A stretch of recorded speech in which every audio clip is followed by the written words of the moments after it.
Alrighty. Jennifer Babysits on Halloween by me. Fade in. Exterior Dawson Plaza building, parking lot, night. Title card, October 23rd, 2002. A peaceful autumn night in small town Rancho Valley, California. Leaves blow past the 30-story Dawson Plaza high-rise building. Two cars sit in the otherwise vacant lot. Interior Dawson Plaza laboratory continuous. Off-screen grumbling and bubbling chemicals.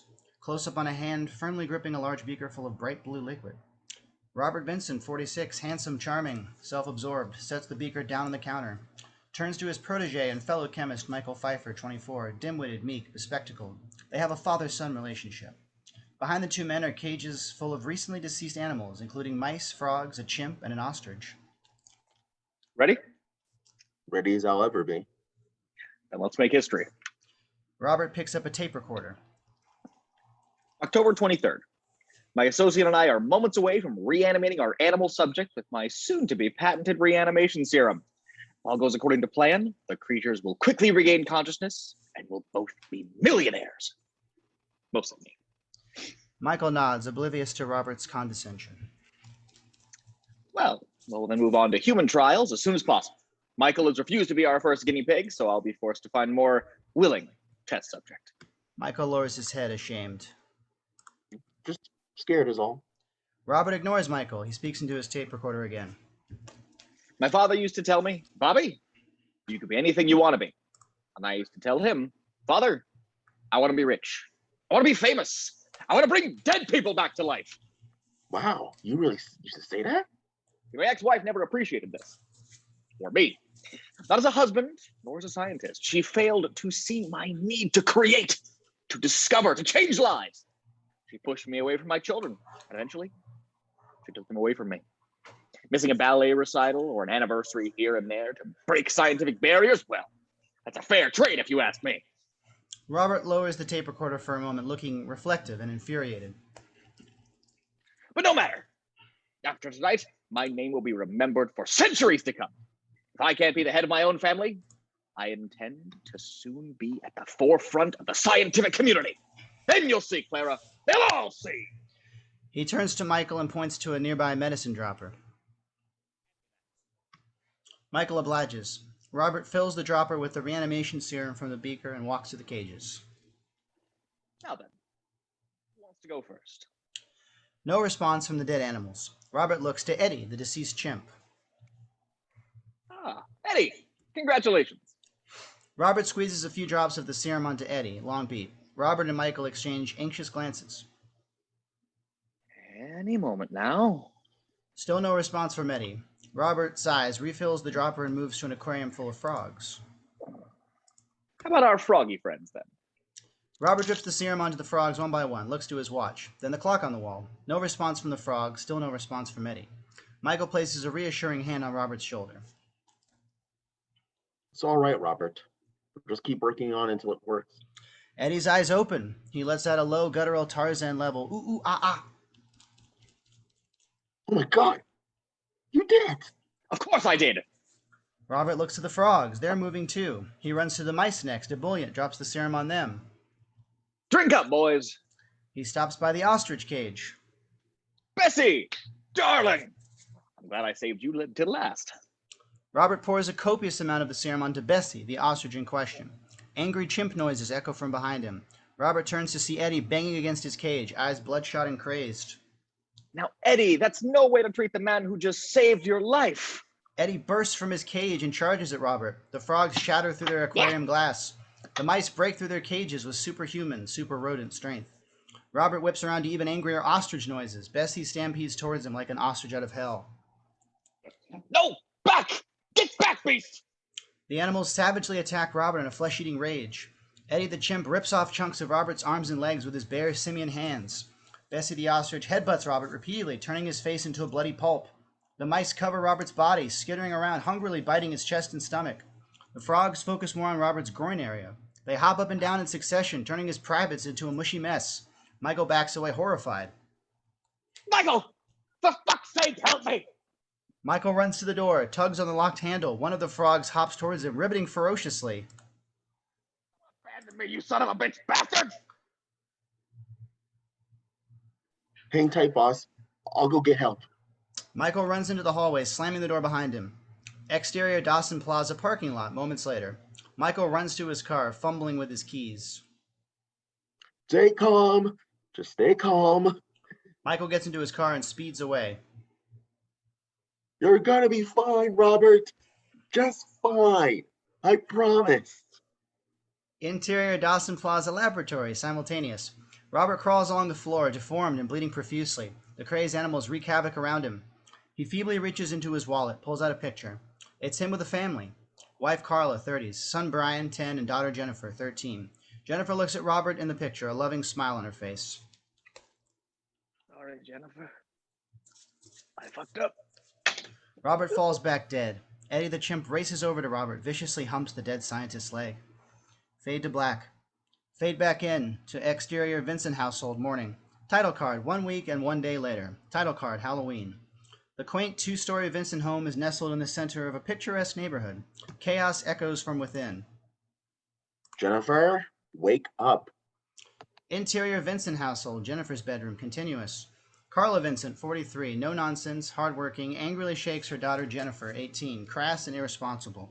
Jennifer is in bed, asleep, snoring loudly and wearing Blink-182 pajamas.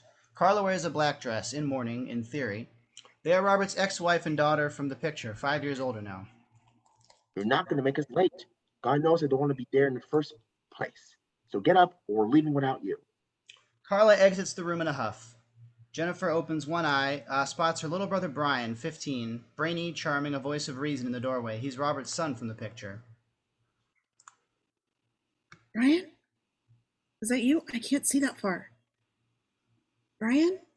Jennifer reaches towards Brian like Ferris Bueller pretending to be sick. Brian manages a slight chuckle. You know, it's Dad's funeral, Jen. You were the one who liked him. Kind of on the nose, don't you think? Jennifer stretches and makes loud and obnoxious noises.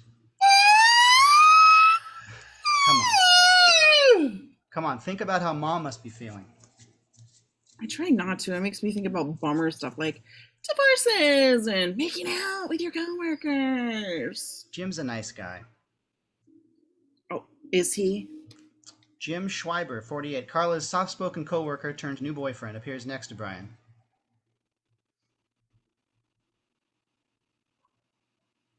Well, this is very immature, Jennifer, not to mention unladylike. Oh shit, I'm sorry, Jimbo. Hey, could you hold still for a second? Jennifer farts in Jim's direction. Come on, Brian, let's get going. Your mother says to meet us there. You can take your car. That's the one she bought for you. Remember? Of course. How could I forget? Jennifer grabs a bong from her bedside table. She lights up, maintaining uncomfortable eye contact with Jim. You doing okay, by the way, Jimbo? Heard some pretty strange noises coming from my mother's bedroom last night. Sounded like someone was trying to pass a gallstone or something. It's Jim, just Jim. And your mother and I would never vocally have sex in this house, young lady. We're very civilized people, and I respect your mother very much. You should try it sometime. You want me to fuck my mother? What? God, you are sick, Jimbo. That is sick. Jim shakes his head and walks away revolted. A new low, sis. Congrats. See you there, I hope. Brian flashes a somewhat sympathetic smile as he leaves. Jennifer looks to a picture sitting on her bedside table next to the bong. It's a picture of Sarah Cook Campbell, 18, her longtime crush, prom queen beautiful. Tonight, my sweet. Tonight our loins will become entwined. However, sex works. She looks around to make sure nobody is looking or listening, grabs the photo and starts making out with it. Don't forget to get gas! Jennifer whips around startled. Brian tosses Jennifer's car keys to her. She tries to catch them, fails. Nice catch, Bambino. Fuck off! Exterior Green Lawn Cemetery, 1 hour later. Robert's family and friends are seated behind his casket. Everybody looks more bored than bereaved. The funeral director approaches Carla, who sits between Jim and Brian. We're scheduled to begin at 10 a.m., ma'am. Has everyone arrived? No, not yet. Carla looks up at the funeral director, apologetic. If she's not here by 10, we'll start without her. The director nods, heads toward the podium in front of the other mourners. Jennifer's in big trouble, eh? She's old enough to make her own decisions now, Brian.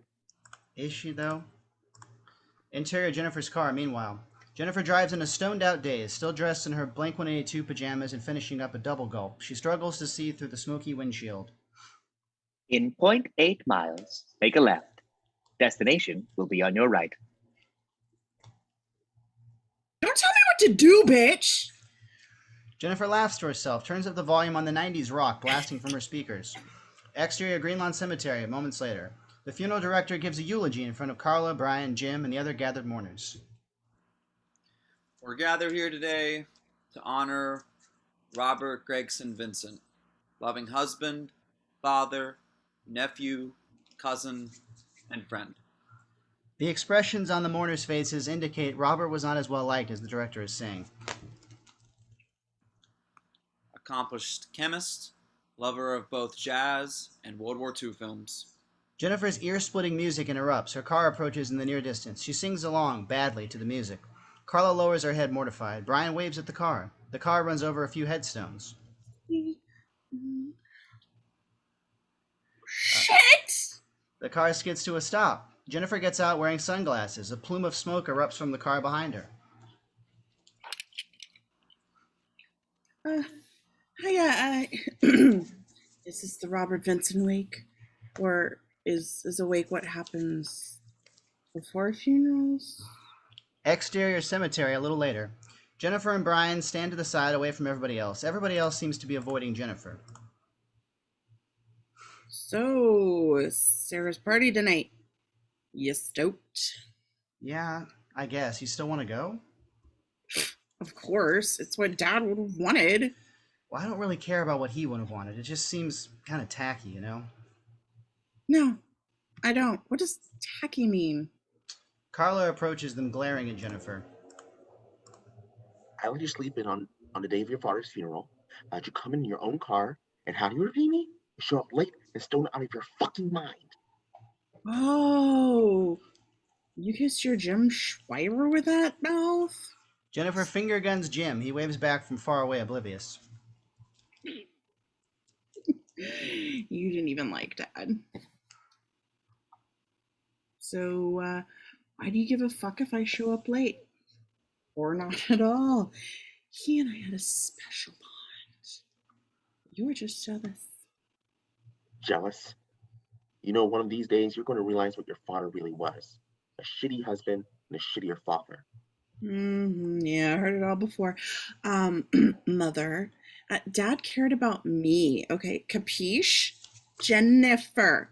The real Jennifer. Not the Jennifer you want me to be. Ugh, some smiling, obedient, straight-ass zombie or some shit. Two of the zombified mice from Robert and Michael's lab dart past Carla and Jennifer. The two women are too involved in their argument to notice.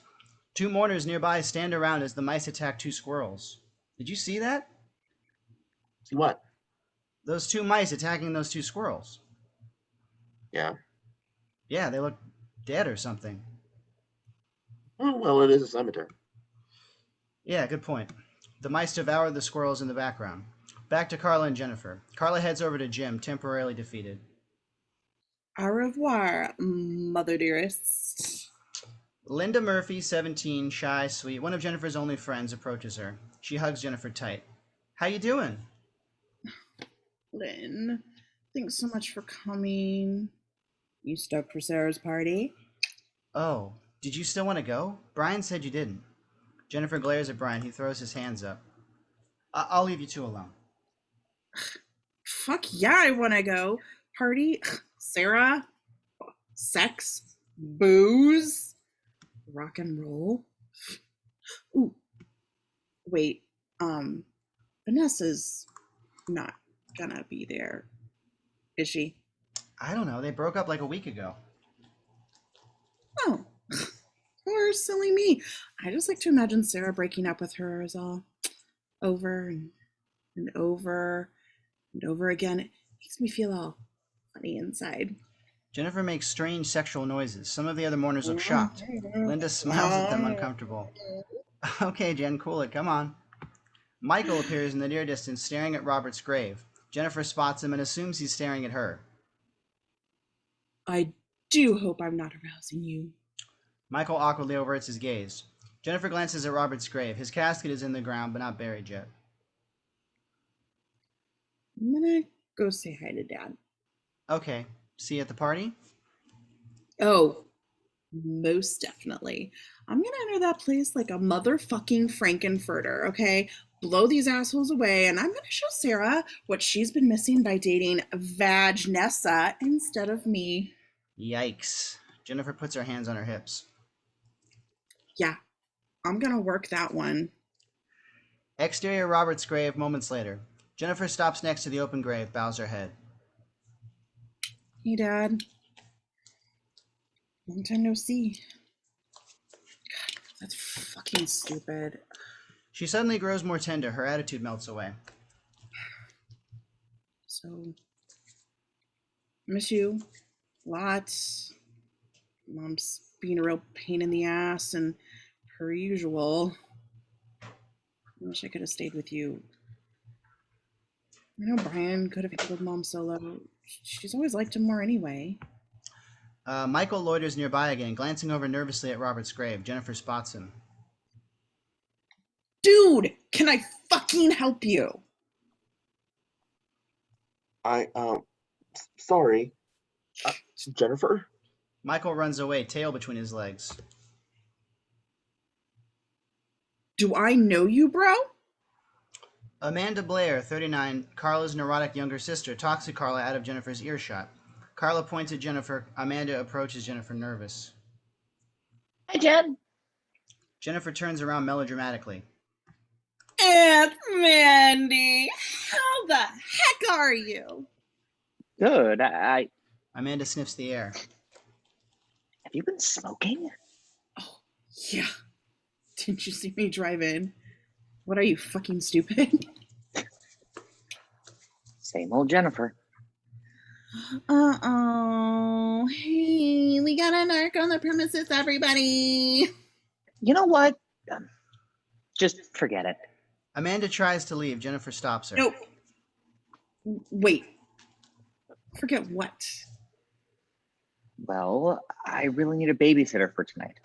See, Travis is aiming for this big promotion at work, and we got invited to his boss's house for a costume party thing, and our usual sitter, Emily, canceled on us at the last minute.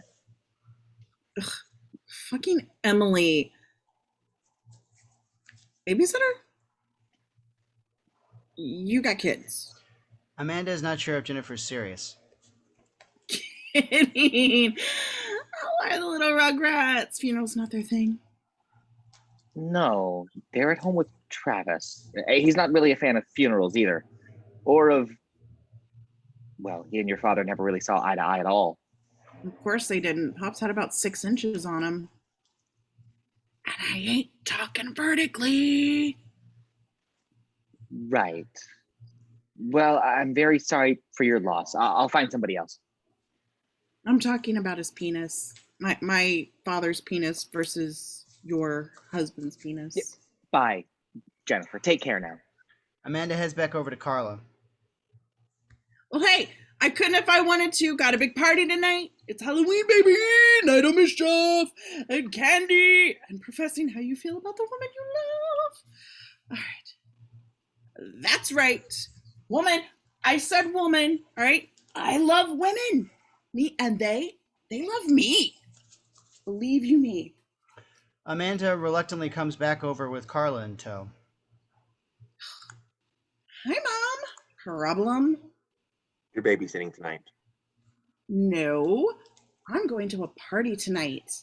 Me and Bri. Thanks, though. Oh, say hi to Buford and Alopecia or whatever the fuck your kids' names are. I don't really want her looking after my children. This was cute when she was 12, but... I still think it's cute. Brian and I already have plans tonight, Mandy. I'm sorry. What? I have plans. Brian and I are going to the same goddamn party. Not anymore, you're not. Your brother and I work hard all week, Jennifer. He's a straight-A student. He works weekends at the grocery store. He's respectful. He's prompt. He and I deserve a night off. So does your Aunt Amanda. Your whole life is a night off, so you're going to do the responsible thing for once and babysit your cousins. There'll be other parties. Jennifer's sardonic force field disappears again. She gives her mother a pleading look. Come on, but this was the night I was going to tell Sarah how I feel, Mom. This is such bullshit. This is a phase, honey. You're not in love with some girl. Oh, you best be shitting me.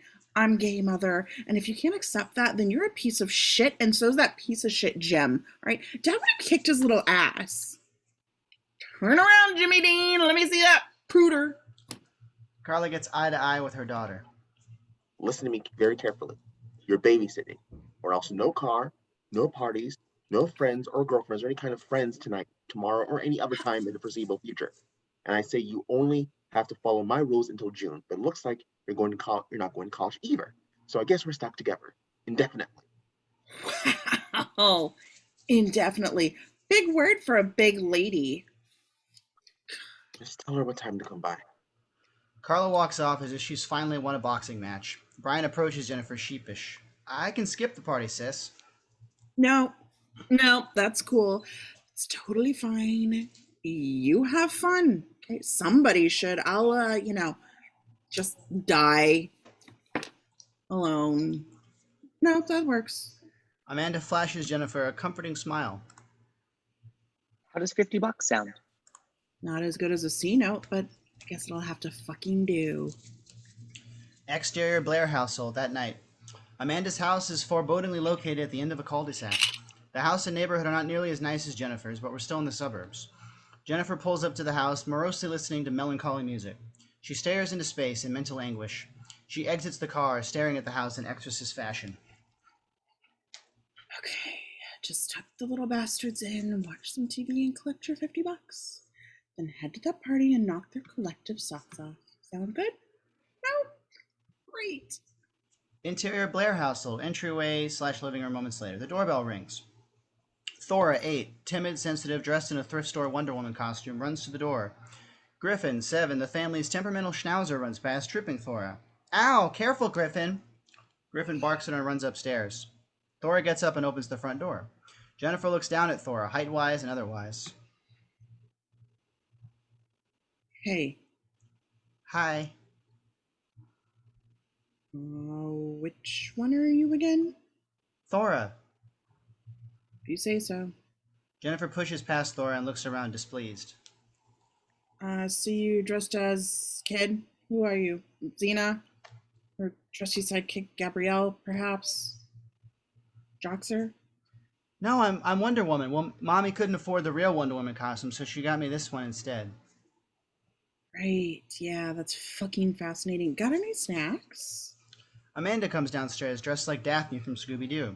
She's followed closely by Kyle, 12, studious, sarcastic, her oldest and only son. He's dressed like J.R.R. Tolkien, white wig, pipe, fuzzy suit, and a copy of The Two Towers tucked underneath his arm. Amanda brightens upon seeing Jennifer. Jennifer, right on time.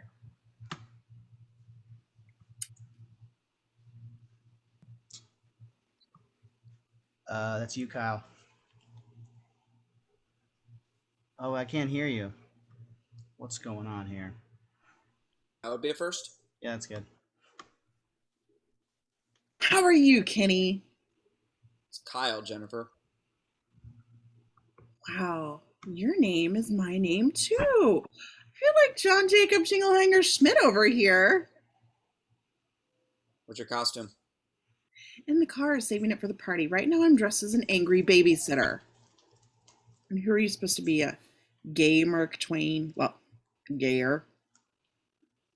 J.R.R. Tolkien. Wow, good luck getting laid with that one, kid. Chicks don't fuck hobbits, know what I mean? Kyle glares at Jennifer. Just be patient. You look fantastic. Is Travis gonna be Fred or Scoob or Scrappy? Oh God, please say Scrappy. Travis, 42, emerges from the kitchen dressed like Shaggy.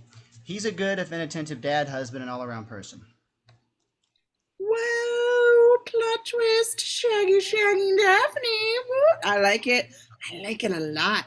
Okay, so where's the third one? You still have 3 kids, right?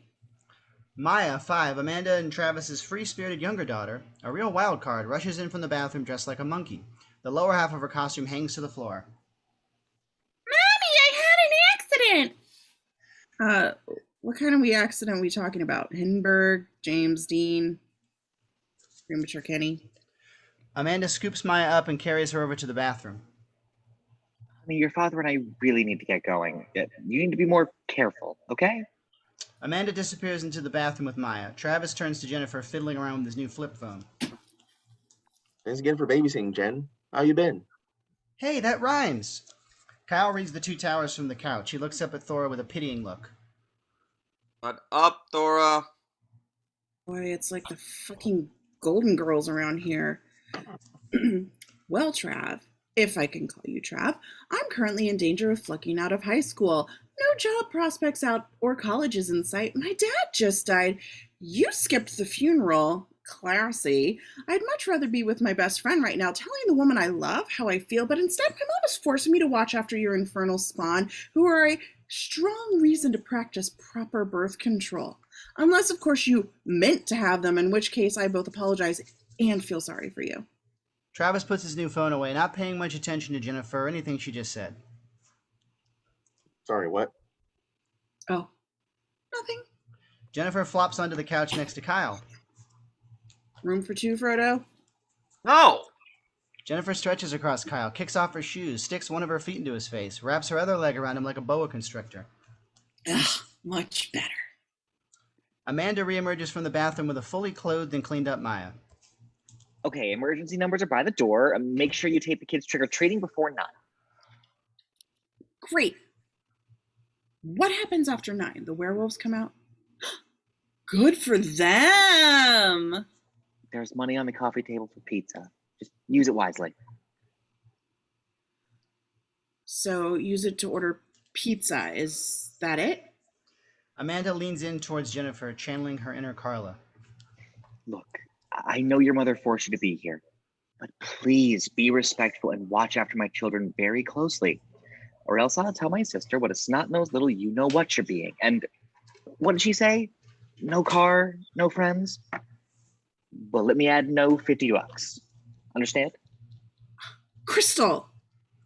Drive semi-safe. Jennifer turns on the TV. Hey, Bubbles, mind ordering the pizza? No pineapples. She's just trying to get a rise out of you. She's a good kid. She can handle this. She hates pineapples. Right. Everybody should. Right. Okay. Hugs, everybody. Maya and Thora hug their mother. Kyle continues to read. Kyle. What? Oh, air hug. Kyle mimes a hug. He looks back to his book. Be good, girls. I love you. Bye, Mommy. I want Poopy. Yeah, we already covered that. Exterior Green Lawn Cemetery, night. The cemetery looks much eerier at night, as cemeteries often do. No mourners, nobody in sight, in fact, until a lone figure appears in the darkness. It's Michael. He huffs and puffs, gripping a shovel and a medicine dropper full of the blue reanimation liquid. He stops next to Robert's grave. Hi, Robert. Sorry I didn't give you my condolences earlier. I know you blame me for what happened. I was a fool. A real idiot. Michael looks down, remorseful. The bosses were pretty upset with you dying and all. I got let go, and you covered the whole thing up. Hey, maybe it's for the best. We tried to play God. There's a lot of stories warning people to never do that kind of thing. You know, like Frankenstein and Night of the Living Dead and stuff. Michael laughs quietly to himself. Awkward beat. Well, you'll laugh later. I always thought of you as a dad, Robert. More of a dad than my real one ever was. He was a major asshole, but not a brilliant one. Michael smiles tenderly, raises up the shovel. I abandoned you. I left you at your lowest moment to die. But I know I can make amends. I made some some changes to the serum. Hopefully it brings you back to life and doesn't turn you into a homicidal maniac like it did with those animals, huh? Michael chuckles loudly to himself and starts digging. The squirrels from the funeral scurry past Michael, zombified now as well. They head towards the exit gates. Exterior neighborhood, meanwhile. Kyle, Thora, and Maya walk away from a friendly neighbor's house holding cheap plastic candy bags. Jennifer trails behind on her cell phone. Thank you. Bye, sweetie.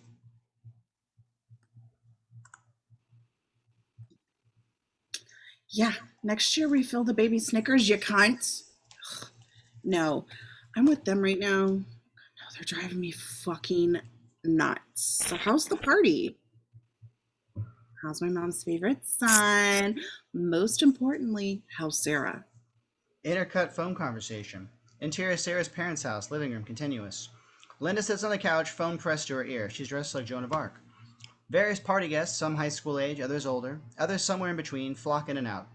Brian chats up Allison Matthews, 16, a junior dressed like Michelle Pfeiffer era Catwoman. Brian is dressed as Aristotle, complete with toga and fake beard. Here are you again? Socrates? No, I'm not Socrates. That bald bastard wishes he had hair like this. Oh my god, you're so funny! I know.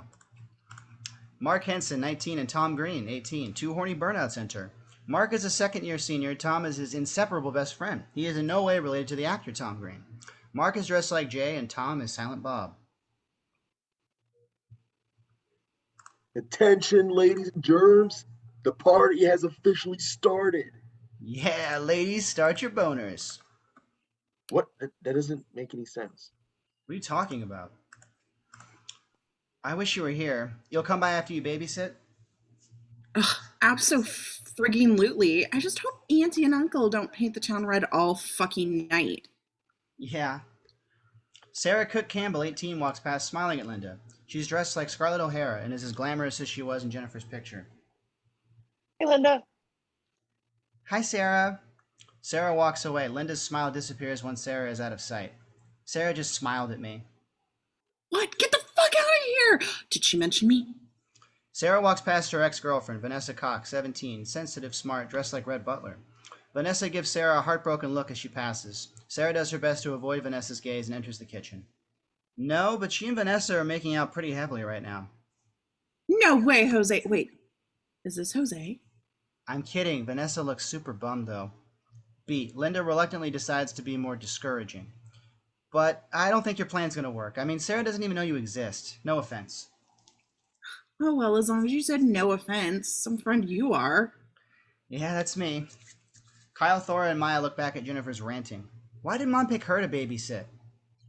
Somebody else will. What about Emily? Who's Emily? Our babysitter.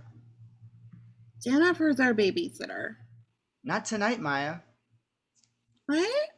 Oh, Emily's busy, just like Mom and Dad, just like everybody. Even Jennifer the Greatest plans. She doesn't want to be around us, and the feeling's mutual. Kyle shakes his head. Maya bends down and picks up an unwrapped candy from the sidewalk. She eats it, delighted. Yum. Exterior Green Lawn Cemetery, Robert's grave, meanwhile. Michael wipes his sweaty brow in the middle of a freshly dug hole, gripping the shovel. The grave is surrounded by dirt. Michael looks down at Robert's casket.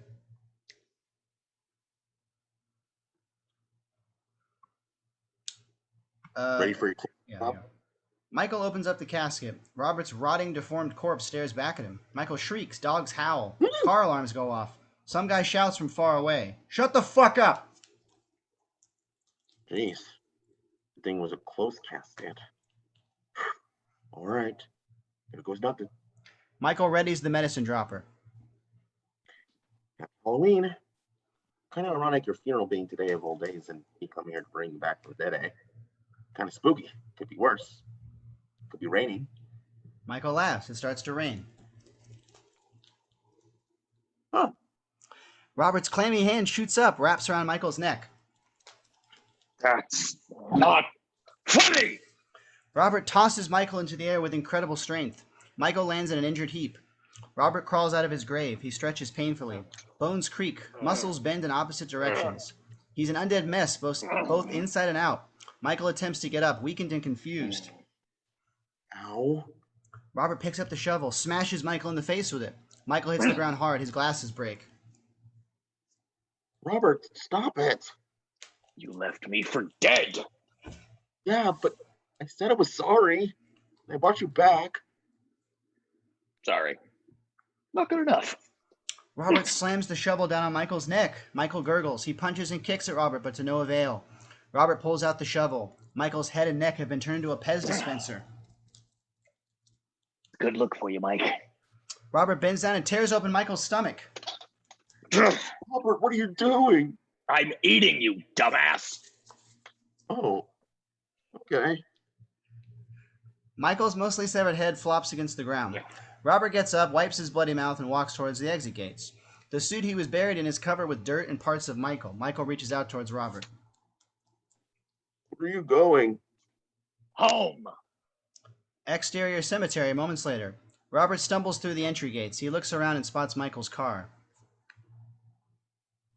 Michael, although you failed me in life, at least in death you provided me with reliable transport. Robert stops, glances into Michael's car. Fast food wrappers on every seat. Mountains of Playboy, Hustler, Penthouse, and more obscure titles. We catch a fleeting glimpse of a few. Ass fuckers, Busty and Musty, Elderly Monthly. Unmistakable semen stains are scattered throughout the car. This is what you choose to spend the fruit of our labors on? Sea-level smut. Oh, plus he has the keys. That's pretty far. I'll find something better. Exterior, secluded area, night. A dark, quiet, spooky area on the outskirts of town. The cemetery is visible in the near distance. A car rocks back and forth. It's naughty time. The car's headlights provide the only illumination in the area. Interior, Reese's car, continuous. Reese and his girlfriend Tara, 20s, both attractive morons, your basic nightmare, have sex in the back seat. Ow, my hair! Shut up, Tara. Tara glares at him. Reese senses a possible end to the sex. Sorry, babe. My bad. Tara looks satisfied, apology-wise, not sexually. A loud moan comes from outside of the car. What the F was that? What the F? How much time are you saving by not saying fuck? Bang, the car shakes. Tara looks frightened. Don't worry, babe. I got this. Reese reaches for the door handle. No, wait, what if it's like a escape maniac or something? Babe, what are the odds of that? Stop calling me babe! You saying you're not a babe? Tara giggles. Reese winks and exits the car. Exterior, secluded area, continuous. Reese looks around for the source of the disturbance.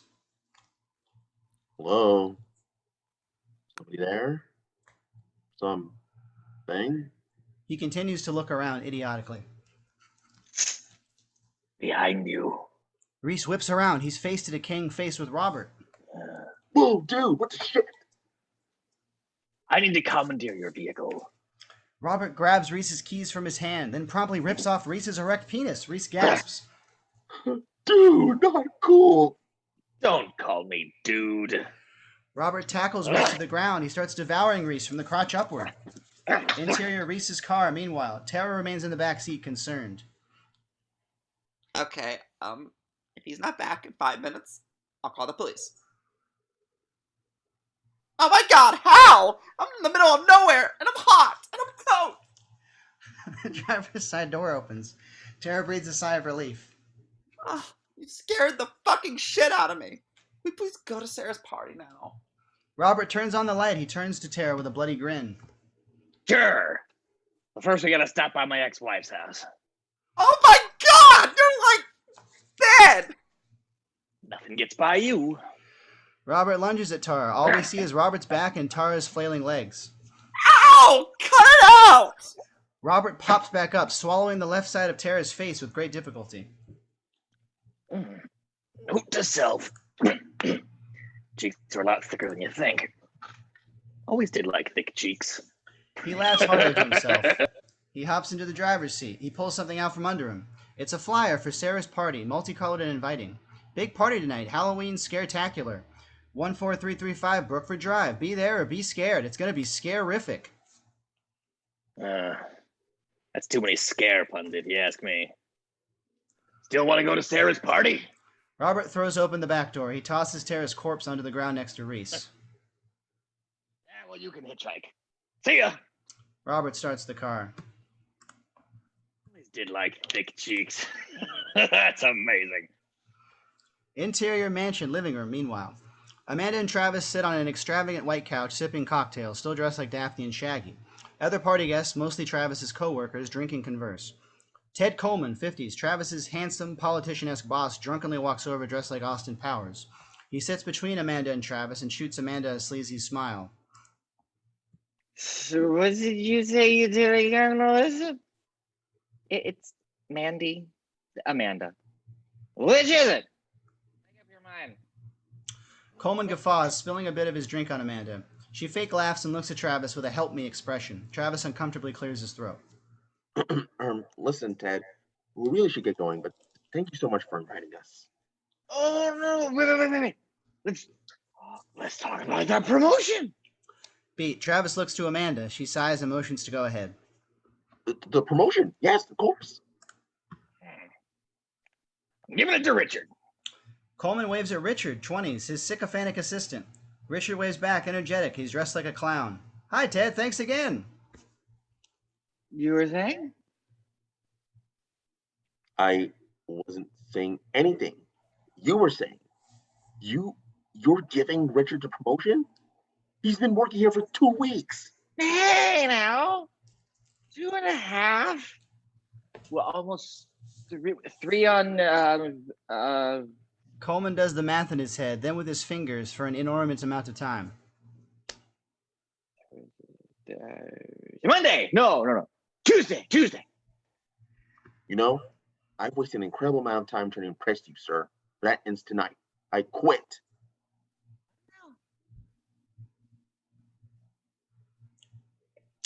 Travis gets up and flashes Amanda an apologetic look. Sorry, hun. Let's get out of here. You're my hero, Shaggy. Wait till I find a new job before you start calling me a hero. Travis kisses Amanda and they walk out together. Get back here! I feel bad making Jennifer babysit for this. Yes. Well, that goes without saying. Interior Blair household, entryway/living room, night. Jennifer sits on the couch smoking a joint. Griffin the Schnauzer comes downstairs and growls at her. The fuck you want, Rin 10? Griffin yaps. Jennifer begrudgingly gets up, opens the screen door to exterior backyard continuous. Jennifer pushes Griffin outside, slamming the screen door shut behind him. There. Take a shit. Fuck a labradoodle. I don't care. Just leave me in peace, would you? Griffin barks, circles the yard, a rustling from the bushes. Griffin approaches the fence separating the Blairs' yard from the neighbors. The dog looks quizzical. Then, the zombie squirrels from the cemetery pop out of the bushes. They match Griffin's quizzical look, then jump on top of the poor Schnauzer. Griffin howls into the night. Interior living room, meanwhile. Jennifer lies back down on the couch. Amanda is at the tail end of leaving a voice message on the answering machine. See you soon. Hope everything's all right. Remember, the kids should be in bed by 10. Jennifer exhales a copious amount of smoke. What ups?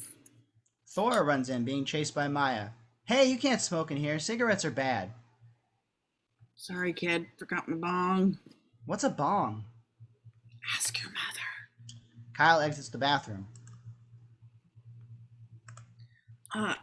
Kenny, how'd I go in there? You know, Tokia never jerked it in the bathroom, as far as I know.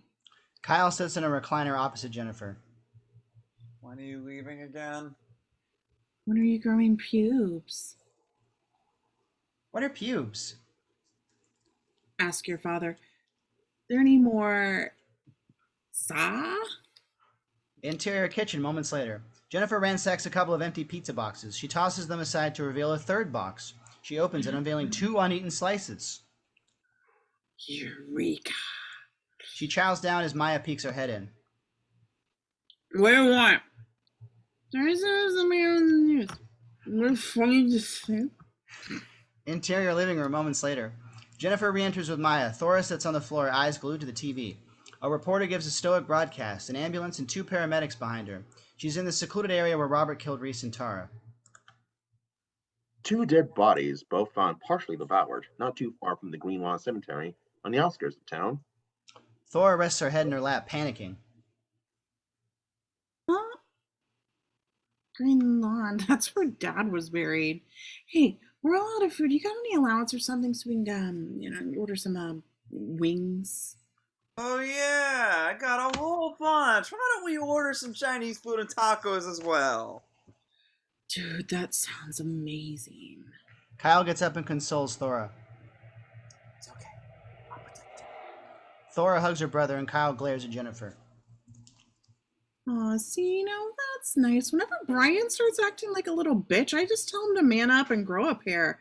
And that's just on his birthday. Shut up, Jennifer. Just be quiet, okay? Whoa! Kenny! I'm seriously rubbing off on you. Which is totally not okay, considering we're cousins. Jennifer grabs the remote. As she turns off the TV, we catch a fleeting glimpse of a zombified Reese and Tara rising up and approaching the reporter. But Jennifer and the kids see none of this.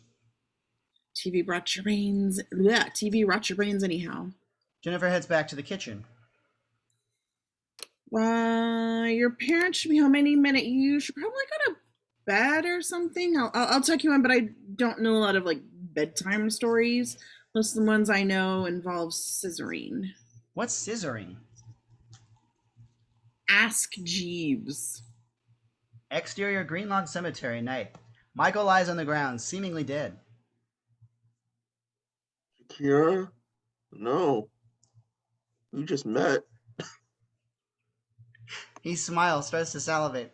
His eyes fly open. Holy shit. Robert?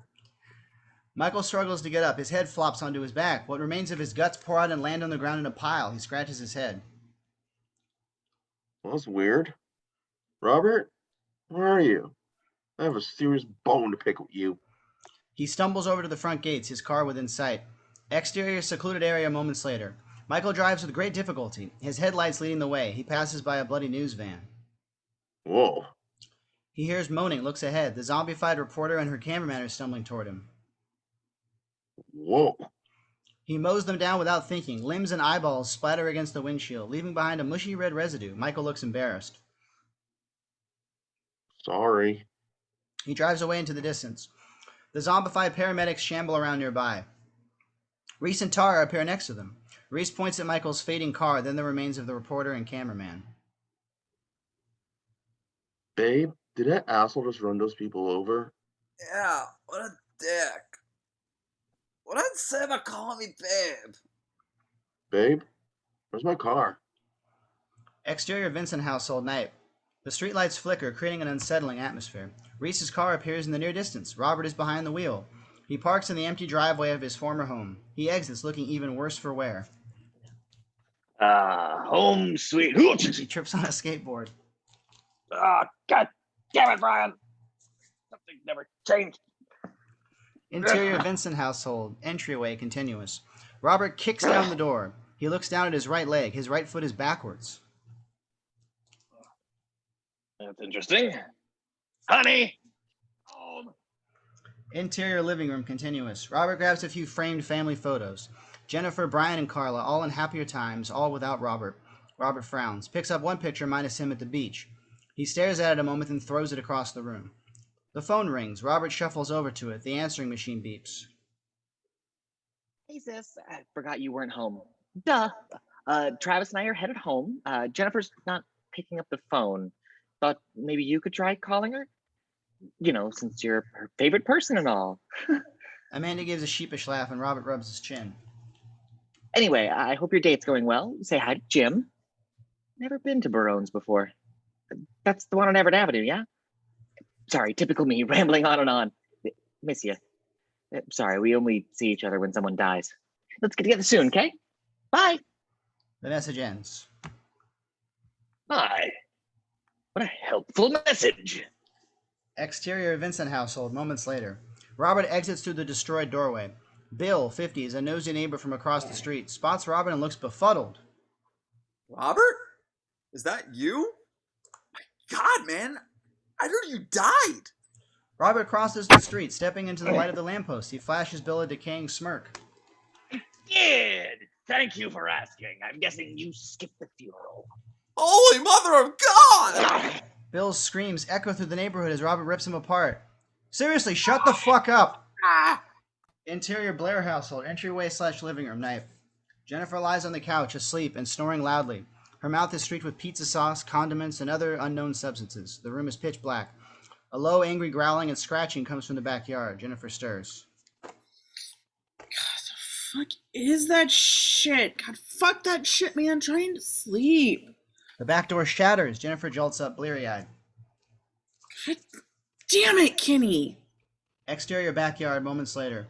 Jennifer approaches the broken screen door from inside the house. She looks into the yard. Nothing seems to be amiss. Kenny. Xena. Third one. You're supposed to be asleep. Cousin Jennifer needs her beauty rest. She hears a snarl, looks left, then right, then outside again. She scratches her head, befuddled. Renton? Is that you? A zombified griffin attacks her. The dog pins her to the ground. Foaming at the mouth, both of his eyes missing, his snout streaked with blood. Oh shit, get the fuck off of me, you crazy canine motherfucker! Griffin bites Jennifer. She eye pokes him. He has no eyes, so this has no effect. She punches him. Griffin falls back into the yard. Jennifer slams the broken screen door shut, runs back into the house as fast as her stone legs can carry her. The zombie squirrels pop up next to Griffin. Each have one of Griffin's eyeballs in their mouths. They squeak loudly, communicating with Griffin and each other. Interior Kyle's bedroom, night.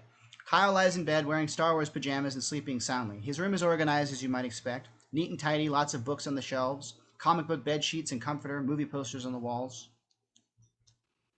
Everybody wake up, we're all gonna die! God, you gotta take your dog to the fucking vet or something. Kyle wakes up with a sigh. Should I lock the door? Jennifer bursts in on cue. Kenny, wake your sisters. What's going on? Scratch that. I want poop again. Fuck! We don't have time for that shit. Literally! Interior entryway / living room, moments later. Jennifer stumbles down the stairs. Kyle, Thora, and Maya follow her, a mix of frightened and confused. What's going on? Less questions, more shutting the fuck up, Bilbo. Okay, am I Bilbo or am I Frodo? Please make up your mind. Jennifer enters the kitchen. Kyle holds his sisters close. It's gonna be okay. It's gonna be okay. Okay, where does your mom keep the knives? Oh, score! Jennifer runs back into the living room with an armful of knives. Butcher knives, bread knives, steak knives, all tucked beneath her armpits. It looks incredibly unsafe. Okay, grab a knife. We'll try not to kill it, but if we have to kill it, we have to kill it! Kill what? Your dog. Jimmy fucking Christmas, Kenny. This is your greatest instrument. Jennifer moves her armful of knives up to her ear. She accidentally cuts herself. Oh, cripes. Goddamn dick-punching, cock-sucking mother... Kyle covers his sister's ears. Thora moves over to the TV again. She turns it on, petrified. Another reporter gives a frightened broadcast in the middle of town. Squad cars, fire trucks, ambulances, and pedestrians speed past in the background. Zombies sporadically shuffle past, few in number, but still a visible menace. Stunning to even suggest, but it appears that the dead are coming back to life and attacking people in a cannibalistic rage. All citizens are instructed to stay indoors and practice emergency procedures. If you have any weaponry to protect yourself, now would be the time to use it. Updates will be given as they come. Jennifer looks stunned. She drops the knives without thinking. They fall to the floor. One lands on her foot, slicing through the top of her shoe. Fudge! Don't do it. I did not do that. Jennifer hops around in immense pain. The zombie squirrels scurry in, followed by Griffin. Whoa! Ah! Die, you hairy bastards! Jennifer kicks one of the squirrels across the room. It splatters against the wall. Maya kicks the other squirrel, giggling. This squirrel doesn't fly nearly as far. It lands with a thud on the floor a few feet away and skids to a stop next to the first and very dead squirrel. Griffin snarls at Jennifer and Maya. You're going down, Cujo.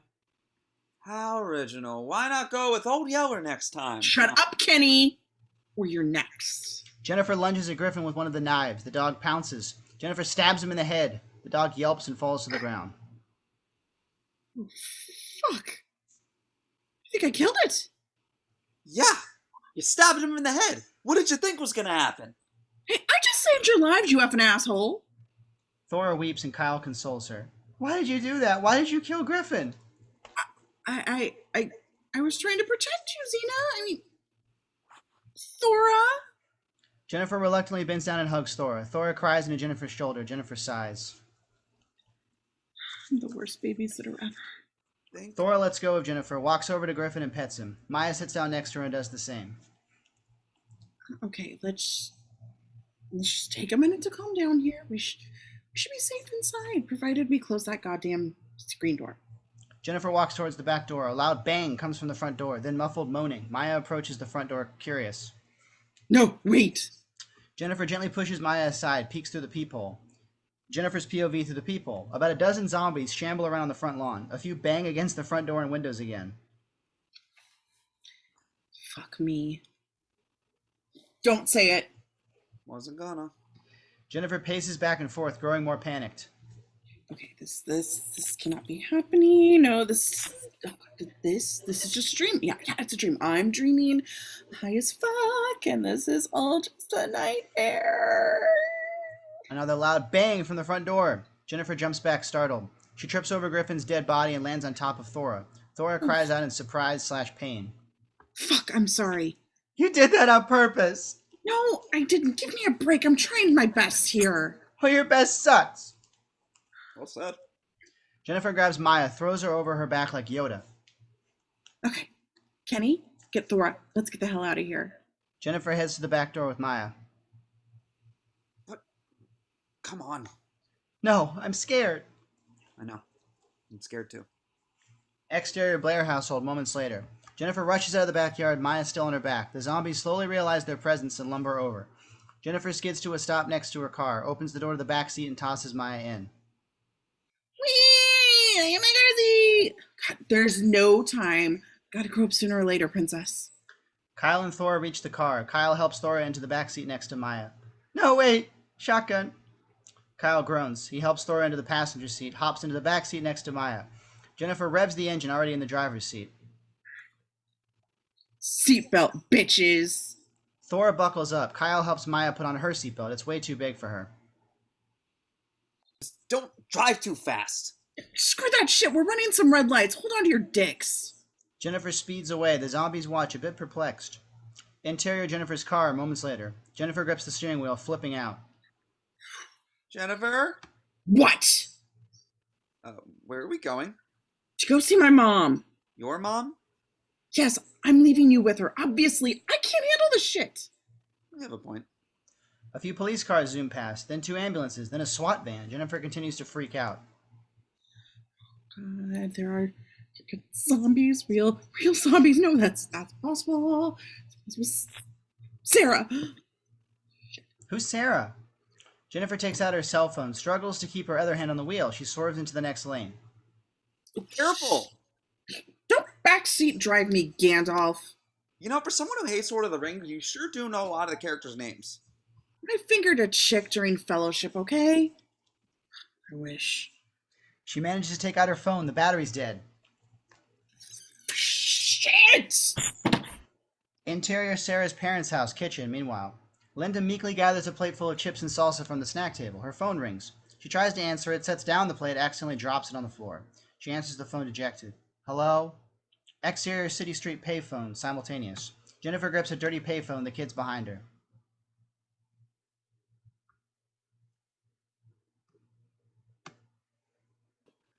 Linda, it's me. Hey, me. How's babysitting going?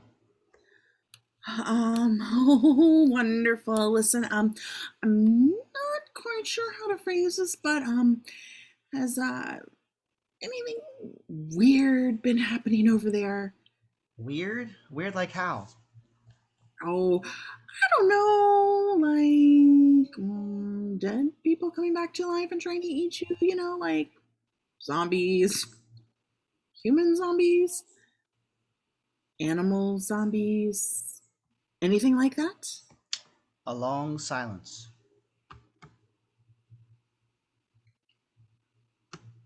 You still there? Yeah, I'm here. This is a joke, right? You're joking? Oh, wish I were. Were. Anyway, if you don't believe me, just turn on the news. Okay, I will, Jen. Thank you. Oh, you dismissive little. That's why I love you, Lynn. You're so full of logic and kindness. Kind of sickening, Dolly, but just look, just stay inside. Okay, stay safe. If any zombies show up, just feed them to Mark and Tom, okay? I assume they're there where there's freshmen. Linda looks back at Tom and Mark, who are indeed hitting on 2 freshman girls. Yep, they're here. Awesome. Yeah, so feed them to the zombies when you get the chance, and yeah, that's it for now. And just please protect Sarah. Linda's spirits drop a bit. Yeah, okay, I will. We see fear in Jennifer's eyes again. Her confidence is waning. It was barely there to begin with. And if I never see you again, Lynn, thanks for putting up with me. Most people don't. To be honest, I don't blame them.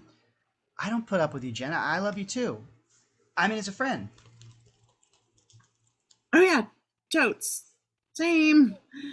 Awkward silence. Kyle taps Jennifer on the shoulder. She whips around. Kind of having a moment here, Greedo. Kyle points across the street. A small drove of zombie citizens are chasing a group of non-zombie citizens. Well, that's not good. Interior Barone's Italian restaurant, meanwhile. Carla and Jim sit at a romantically lit table for two. Carla eats linguine. Jim has chosen lasagna. How's the food? Fine. What's wrong? Oh, you know everything. Robert, Jennifer, me being a terrible mother. Yeah, more like Robert than I care to admit. I mean, look at me. I'm on a date on the day of my ex-husband's funeral. And I'm forcing my daughter to babysit and miss a party she's been looking forward to for months. No, you're being far too hard on yourself, sweetheart. Jennifer needs more discipline in her life. She's never going to see me as any sort of father figure, that's for certain. That leaves a tremendous amount of pressure on you. She takes advantage of that, and I never knew Robert, but I knew you to be a wonderful mother. Somebody wants to get laid tonight. Carla leans in for a kiss. Screams outside interrupt. She and Jim turn towards the front of the restaurant, alarmed. A series of zombies press themselves against the doors and windows, looking in on their potential prey. Oh my god. Yeah. Those costumes are fantastic! Those aren't costumes, you idiot! The terrified customer grabs a waiter as they dart past. I think I assigned that. Is there anybody on here? Some kind of backward or something? I don't know. My shift ended 10 minutes ago. The zombies burst through the front doors and windows in full force. Jim grabs Carla, pulling her out of harm's way. Follow me! If you insist.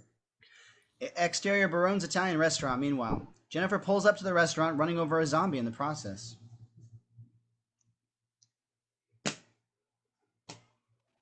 Boom! 2 points.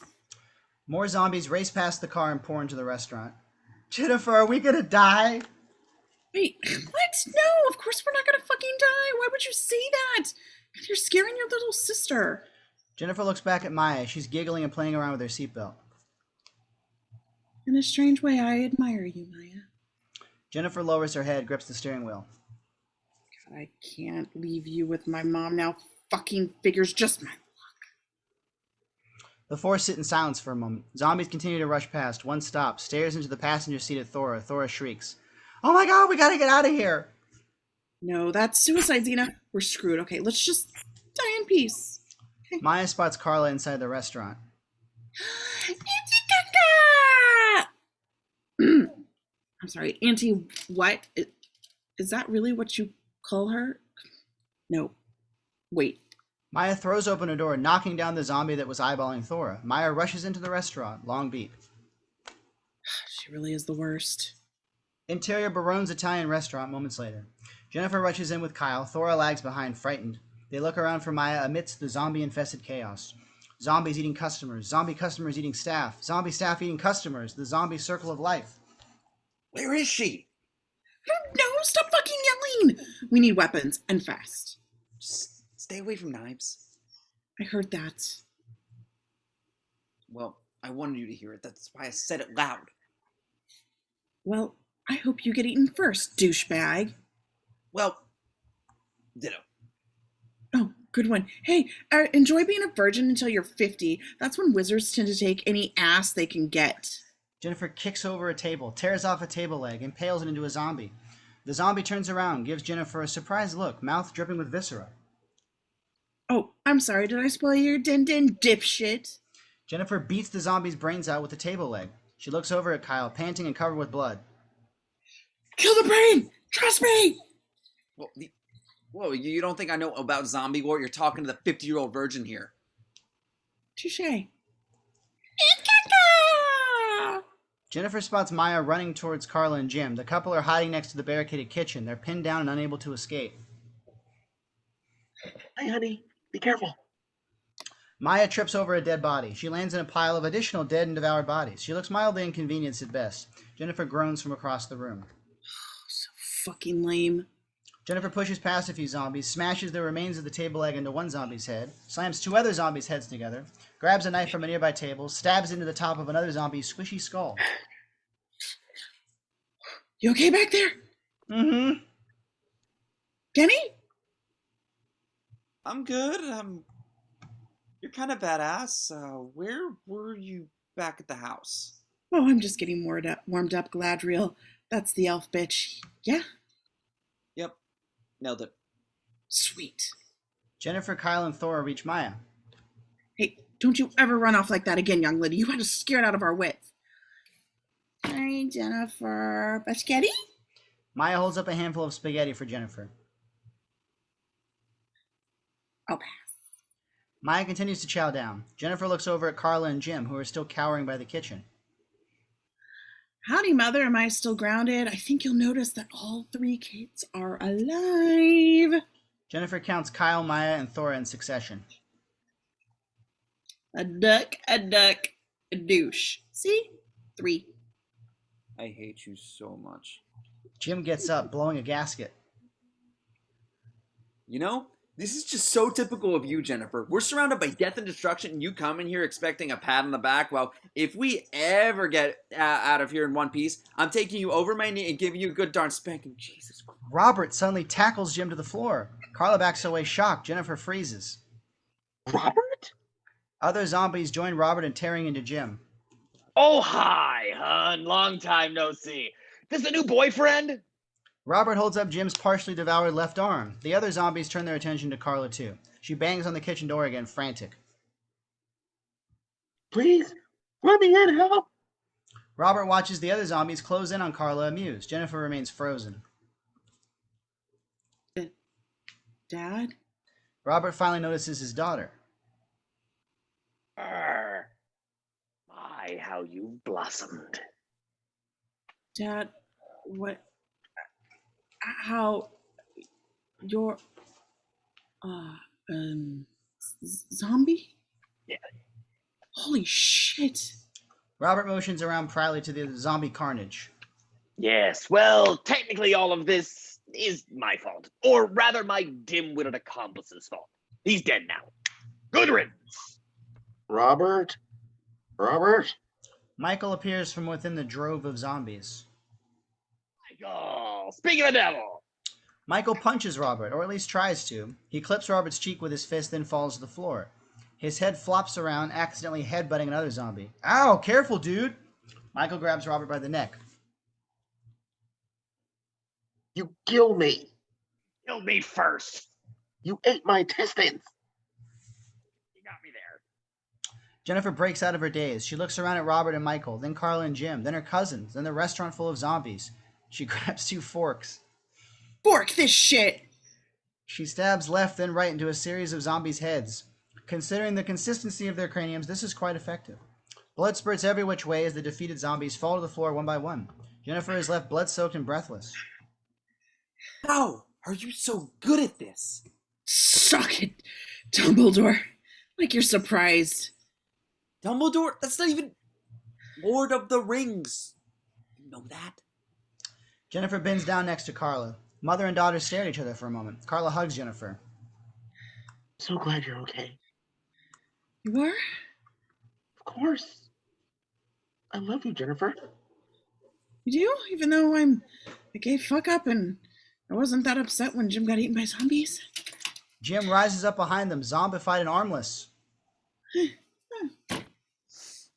I'm still gonna spank you, Jennifer. Yeah. How? You heard that right. This is like incest territory. Jim hobbles towards Jennifer with homicidal rage. Oh, you want to dance, Jimbo? You want to dance? Jim! Just Jim! Oh, God, even in death, you're a real knob job. Jennifer picks up Jim's right arm and clubs him with it. Ow! Stop it! Cut it out! Stop hitting yourself! Stop hitting yourself!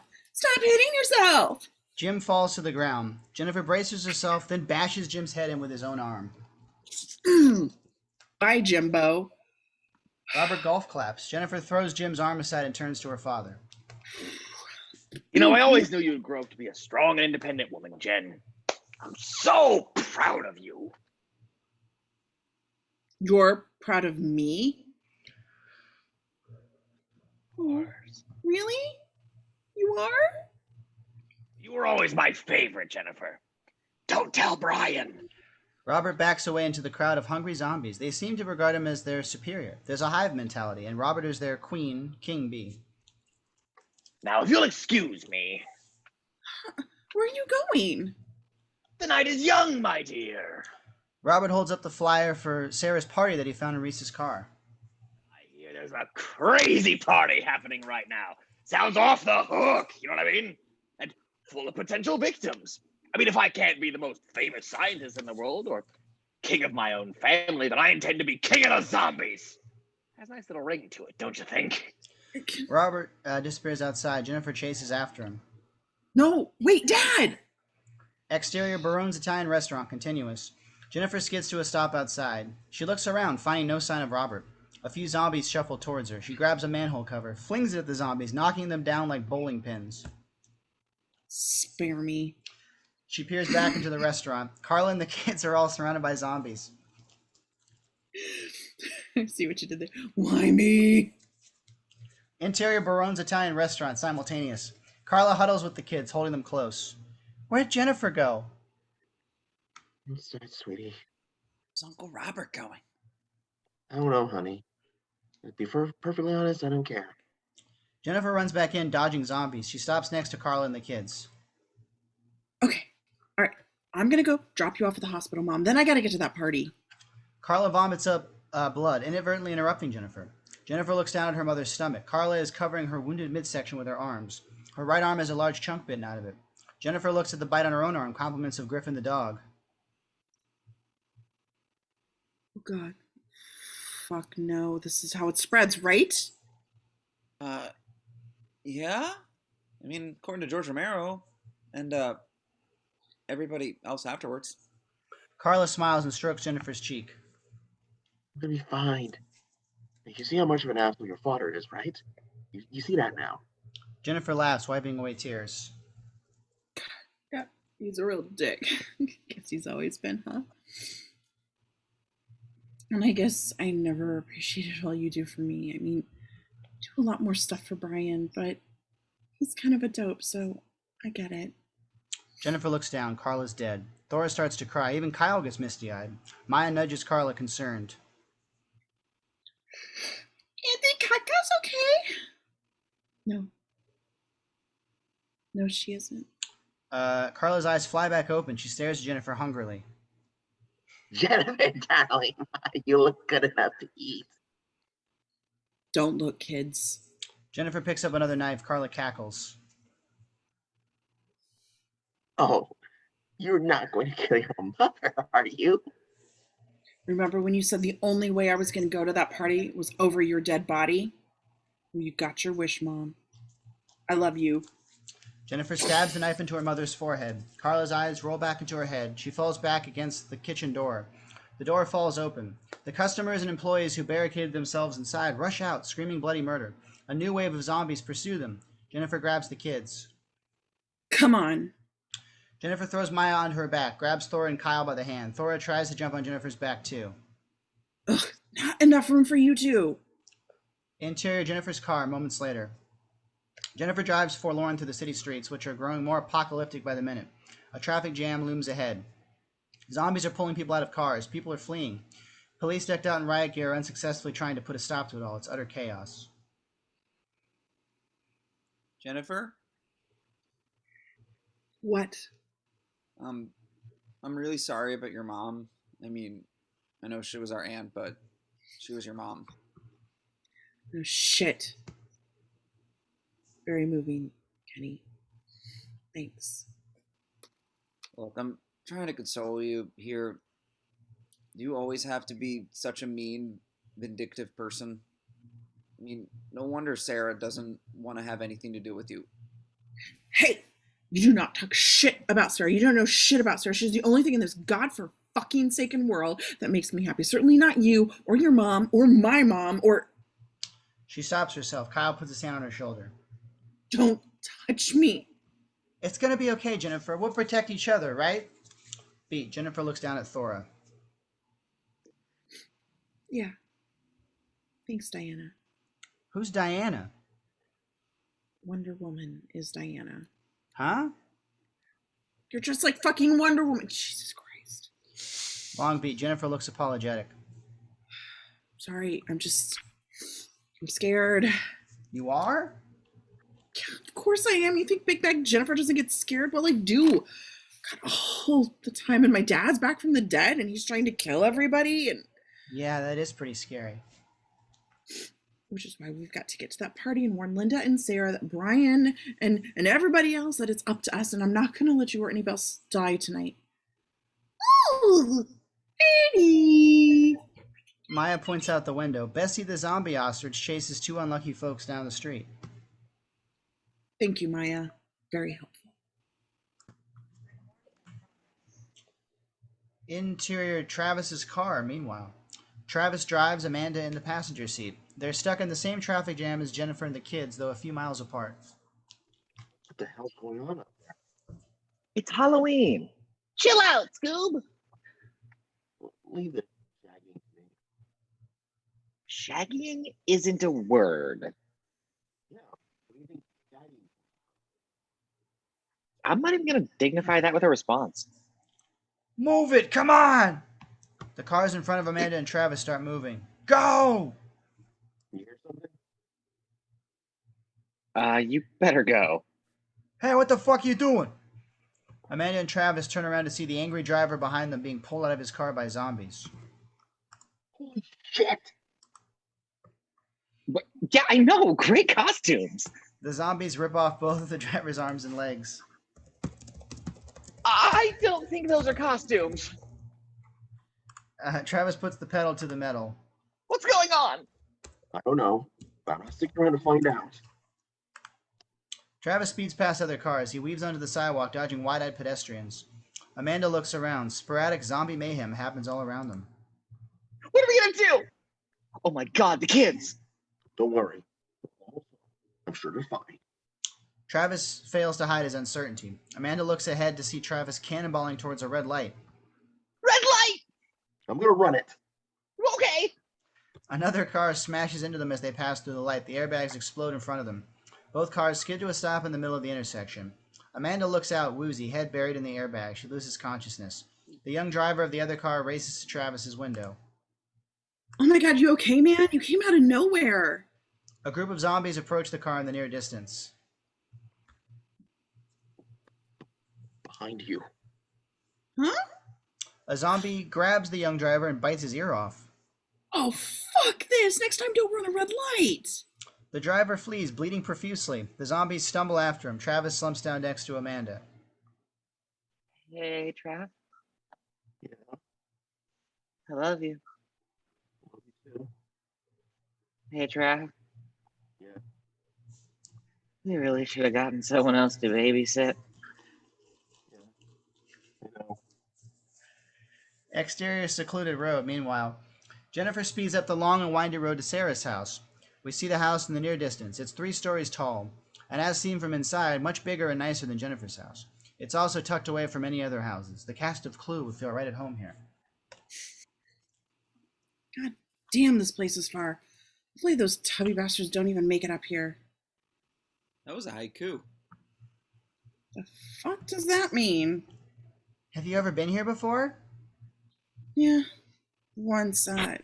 Didn't go so well.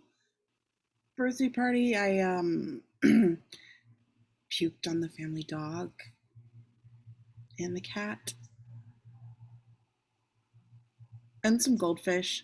They were all strategically located, you see.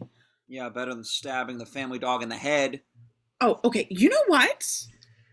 Exterior Sarah's parents' house, front gates. Moments later, Jennifer pulls up to the gates and buzzes the intercom. Sarah, hello? Do you copy?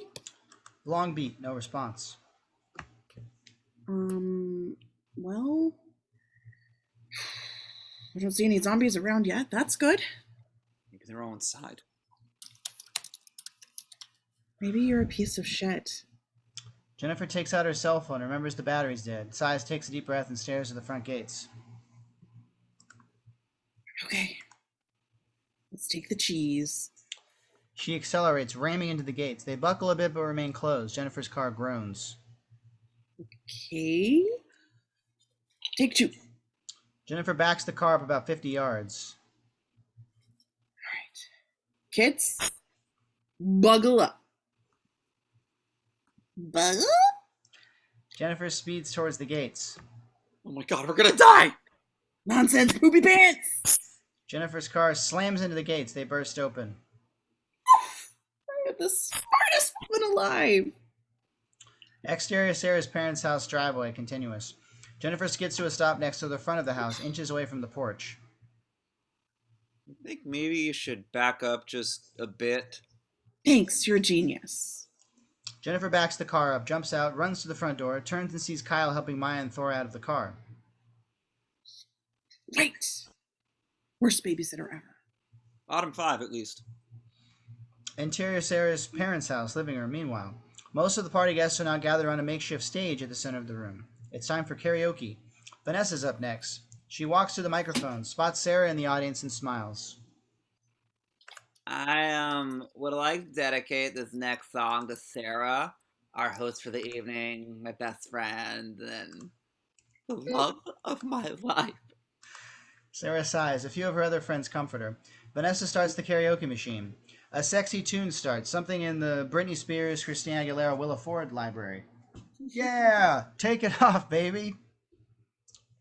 The two morons push past the other guests to get a front row seat to Vanessa's song. This will win her back. Yeah, and hey, if it doesn't work, I'm always open to rebound sex. He's a lesbian, dude. Dude, didn't you see Chasing Amy? Good point. Mark and Tom high five. Vanessa sings and gyrates on the stage. The fact that she's dressed like Rhett Butler makes it all the more interesting. A loud knocking and subsequent banging comes from the front door, but nobody can hear it over Vanessa and the music. Linda stands towards the back of the crowd, entertained by Vanessa's somewhat embarrassing performance. She glances over at Sarah, who does not look won over at all. In fact, she looks downright mortified. Maybe you do have a chance, Jen. Another loud banging from the front door. Linda hears this one. She heads for the door, puzzled. Interior entryway continuous. Linda approaches the door. I'm coming. Hold your horses. Jennifer smashes through the front door, elbow first. She falls to the tiled floor with a thud. Ouch! Nice. 2 thumbs up. Kyle enters with his sisters. He helps Jennifer to her feet. Thanks. Oh, God. Lynn, is anybody dead? What? No, Jennifer, what on earth are you doing? Oh, desperate times and all of that? You guys are having a good time. Sorry to crush the party like this, but it's a matter of life and death. Linda puts her hands on Jennifer's shoulders. Jen, I want you to listen to me very carefully. I can only imagine how you must be feeling with your dad gone and everything, but... No, he's not gone. Not anymore. Pardon me? Oh, he's back from the dead, and so are a lot of other people. Haven't you been, God, listening? Now he's on his way here with a whole bunch of undead reinforcements. We gotta get ready to kick some serious zombie ass. Okay, you know what? You shouldn't be here. Neither should I. So we're just gonna go, you and me. Linda tries to push Jennifer outside. No, stop it. There are zombies, Lynn. I've seen them. I have killed them. I've had to kill my own mother, for fuck's sake. What? Yeah, it sucked. A lot. Jennifer slumps down against the destroyed doorway. She cries. Linda holds her close. I'm so sorry. What happened? She got bit. I mean, I don't know if it was my dad or just one of his merry band of flesh-eating fuckheads, but I had to kill her before she killed me. I thought she was mean before she died. Oh, God. God, that's an awful thing to say. Hold me, Lynn. Linda holds Jennifer with a small smile. It's gonna be all right. Whatever's happening, we'll figure it out together, okay? What the hell? A stunned Sarah enters, soon joined by Mark, Tom, and most of the other party guests. Smile waves.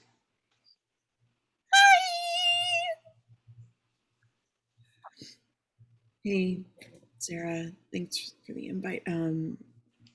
Sorry about your door. My my allowance and my babysitting money, well, it shouldn't cover it. So I may have to take out a loan, provided we survive the night. I'm sorry, Jessica, is it? What? No, Jennifer. Come on, you know me. We have chemistry together. Hopefully. Jennifer tries to wag her eyebrows, but is still crying. What are you talking about? I puked on your dog. Remember? And your cat. Don't forget the goldfish. What? Just trying to help. Kyle throws his hands up, feigning innocence. Vanessa emerges from the living room, sweaty from singing and dancing. Her fake Clark Gable mustache is askew. What's going on? Holy cannoli! Holy cannoli? Yeah, wow, I don't really want to bang her anymore, do you? Gee, what a loss for her. Exterior secluded road, meanwhile. Robert drives Reese's car up the windy road at a snail's pace, an army of zombies lumbering behind him. Come on! Faster! Party's gonna be over by the time we get there. Reese and Tara reveal themselves from within the seemingly endless line of zombies. Bill, Travis and Amanda's nosy neighbor who Robert killed, and some of the people killed at the restaurant are also among the ranks. Hey, babe. It's my car. No, duh. It took you this long to figure it out, stupid. Hey, don't call me stupid. Sarah's house appears in the distance. Robert accelerates. Almost there. Come on, move it, move it, move it! What's this guy in charge anyway? Well, he killed us, and I guess he's a scientist or some shit. Invented some kind of reanimation serum or some bullshit. Shit. That's quite cool, actually. Michael lags behind at the back of the zombies, frowning. Bad. Michael's gallbladder falls to the ground. He sighs, picks it up, tries to put it back in. He quickly realizes he does not need it anymore and tosses it aside. Interior Sarah's parents' house, kitchen, night. David, 18, handsome, rugged, pours beer from a keg into a series of red cups on a clear beer run. He struggles to balance the full cups. He shouts towards the party, oblivious that everybody is already preoccupied with Jennifer.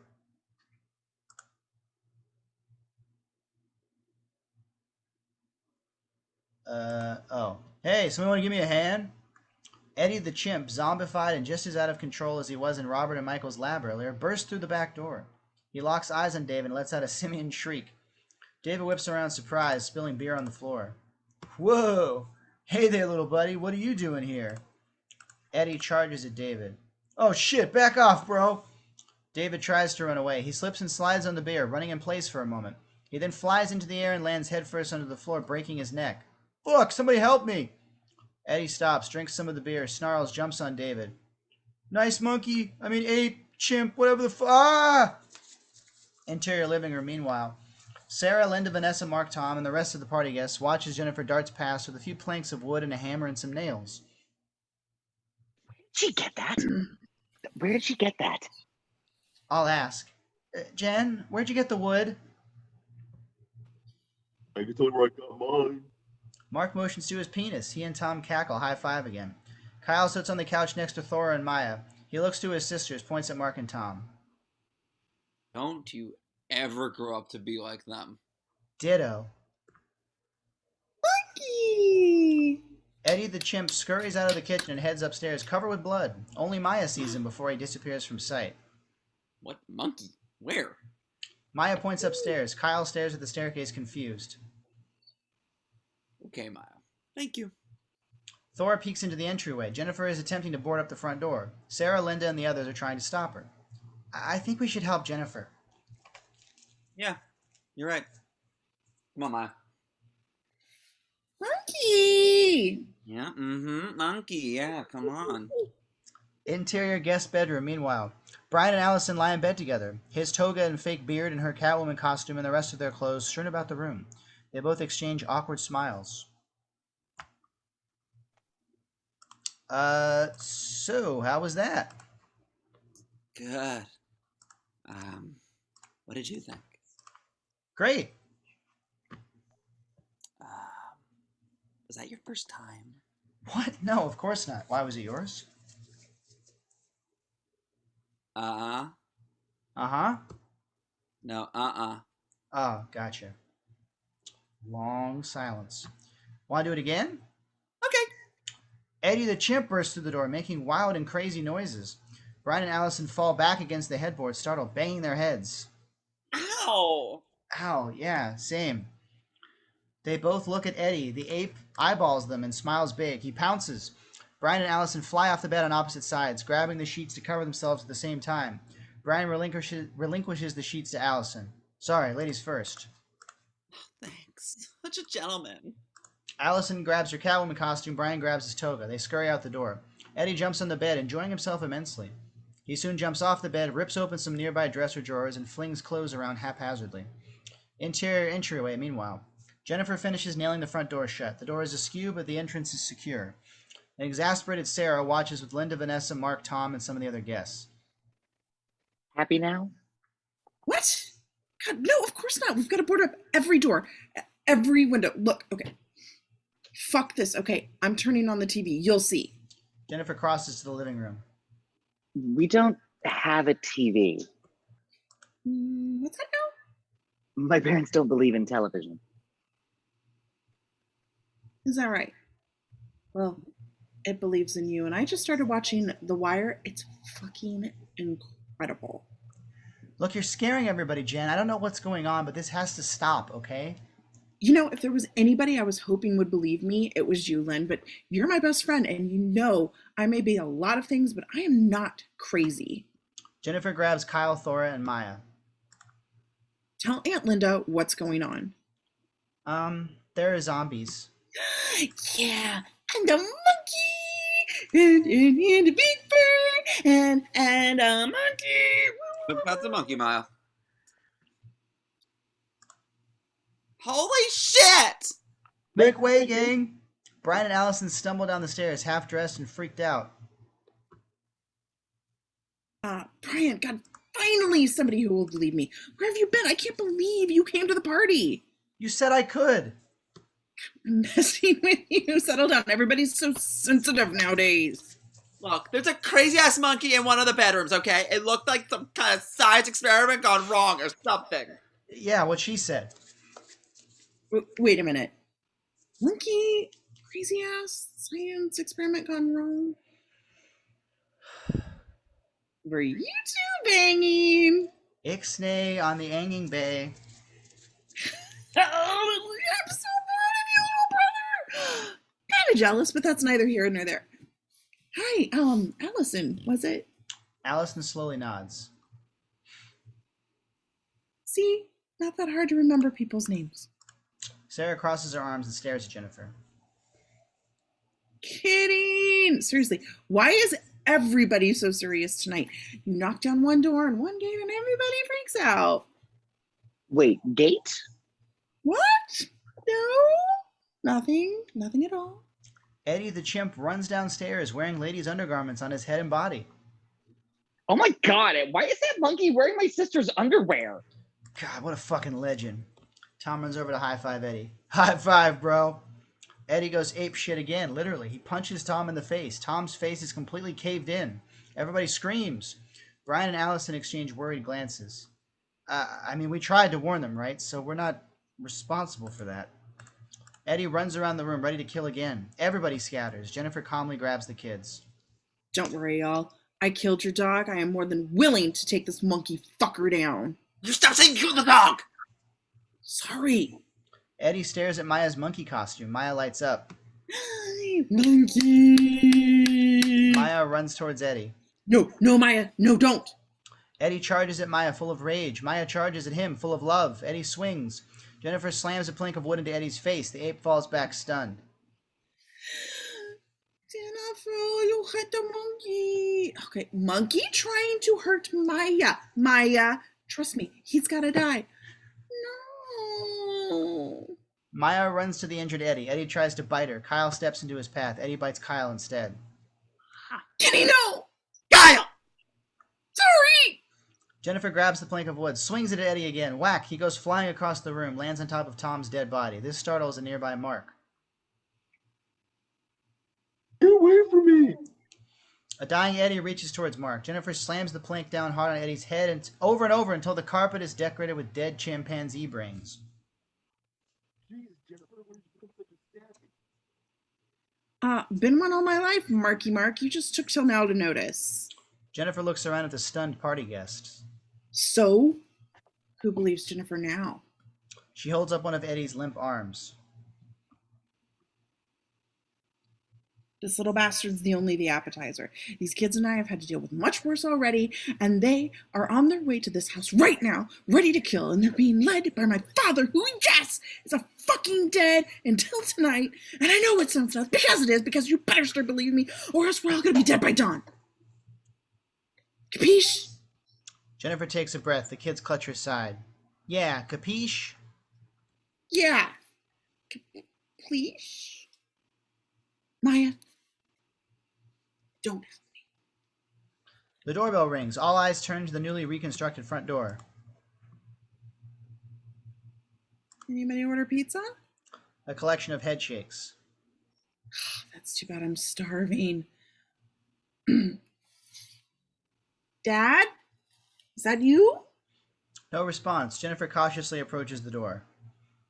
Just stay here. You insist. Jennifer creeps towards the door, looks around for a weapon. She finds an umbrella. Picks it up, shakes her head, tosses it aside.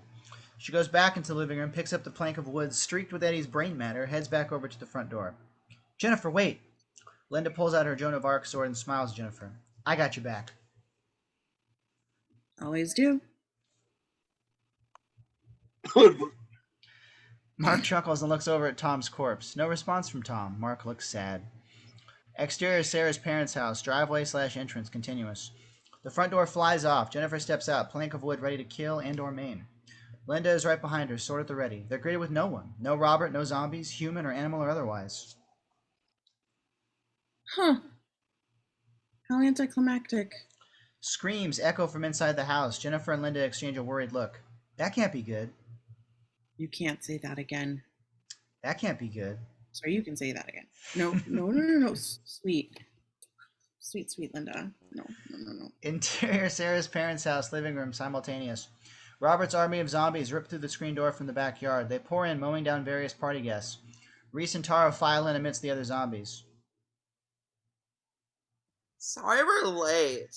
Yeah, our bad. Reese sees Mark across the room. Oh shit, Mark Henson, I fucking hate that guy. Dibs. What? No fair. He came on to me at my bat mitzvah. Let me kill him. We'll both kill him, okay, babe? Okay. The zombie couple approach Mark. He throws his hands up. Oh, Reese, Tara, long time no see. How's college treating you? Pretty much just partying and banging all night long, right? Shut up, Mark. You're so lame.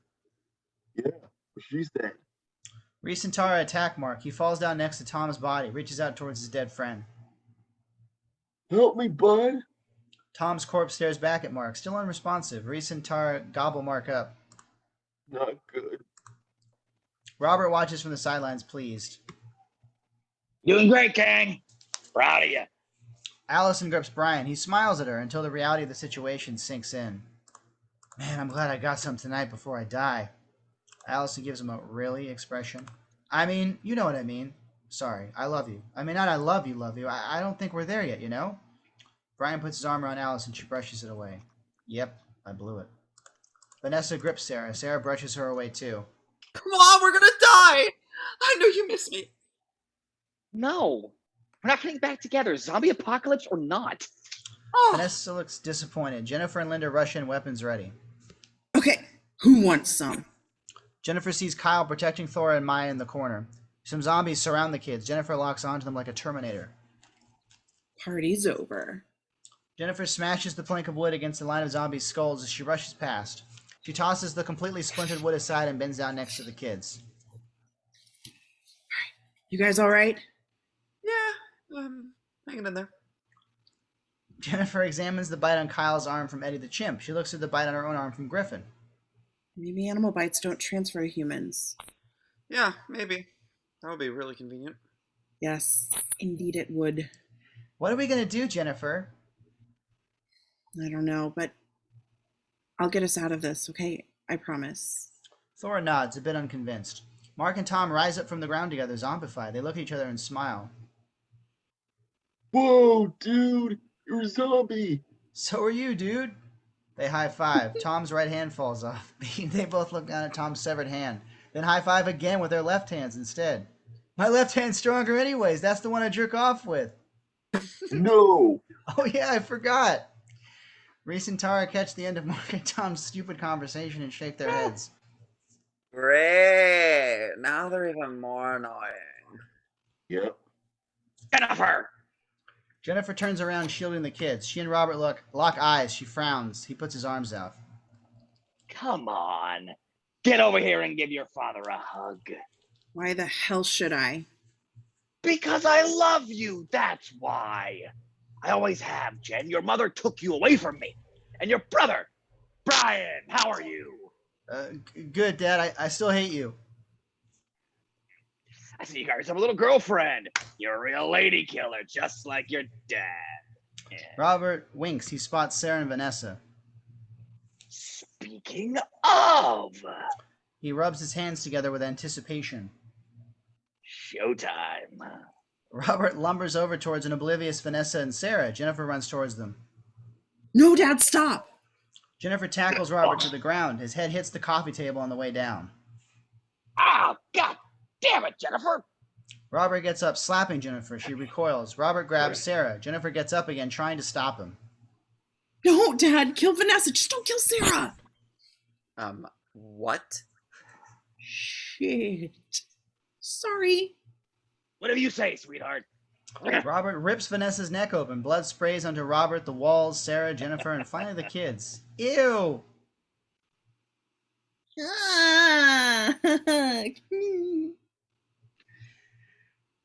No, Vanessa. God, I'm sorry. Vanessa falls to the ground, gurgling and dying. Sarah catches her in her arms. Nessa, I'm sorry too. This should be. You hurt me, you know? Yeah, I know. Can you forgive me? Sarah nods. She kisses Vanessa. They look appropriately romantic and slightly racist in their red and scarlet costumes. Robert pretends to be touched. Oh, how sweet. Is Sarah still single? So, not the time, Kyle. You call me Kyle. Robert moves over to Sarah. Sarah crawls away frightened. Jennifer searches the room for a new weapon. She spots a guitar leaning against an expensive stereo system. Rock and roll, motherfuckers. She grabs the guitar, swings it at Robert. It breaks against his skull. In the same exact spot where his head hit the coffee table moments before. He glares at Jennifer. You're not being very nice to your daddy, Jennifer. Yeah, well, my daddy's a real prick. Stay away from Sarah. Or else what? Or else you're getting a heavy metal enema, motherfucker. How colorful. Robert takes the guitar from Jennifer, snaps it in half across his knee. He continues moving towards Sarah. Jennifer jumps onto his back, beating against him with her fists. Ow, ow, stop it, please. Robert arches his shoulders, throwing Jennifer across the room. She smashes into the stereo system, slumps down. Robert reaches Sarah. Is my daughter in love with you? What? No, I mean, I don't know. You know, I've always supported her lifestyle. I don't discriminate. You're just next to die. Robert bites Sarah. She screams. Jennifer groggily gets up and stumbles towards her father. Dad, wait. Robert tosses a partially devoured Sarah aside. She falls down bloody, near death. A woozy Jennifer collapses next to her. They lie eye to eye with each other. Sarah's eyes are cold and lifeless. Jennifer's are weary and defeated. Sarah, I do love you, by the way. I always have. About great fucking timing, huh? Sarah does not respond. Um, maybe when you come back as a zombie, I can tell you how I really feel. I mean, I'm not into necrophilia, but I'm willing to take what I can get at this point. Jennifer! Jennifer struggles to find Thora's voice. She manages to see Linda beating zombies away with her plastic sword. She's protecting the kids. Thora and Maya drag a ragdoll like Kyle away from a small batch of zombies. Kyle, no! Fuck! Jennifer tries to stand up. Her legs wobble. She falls down again.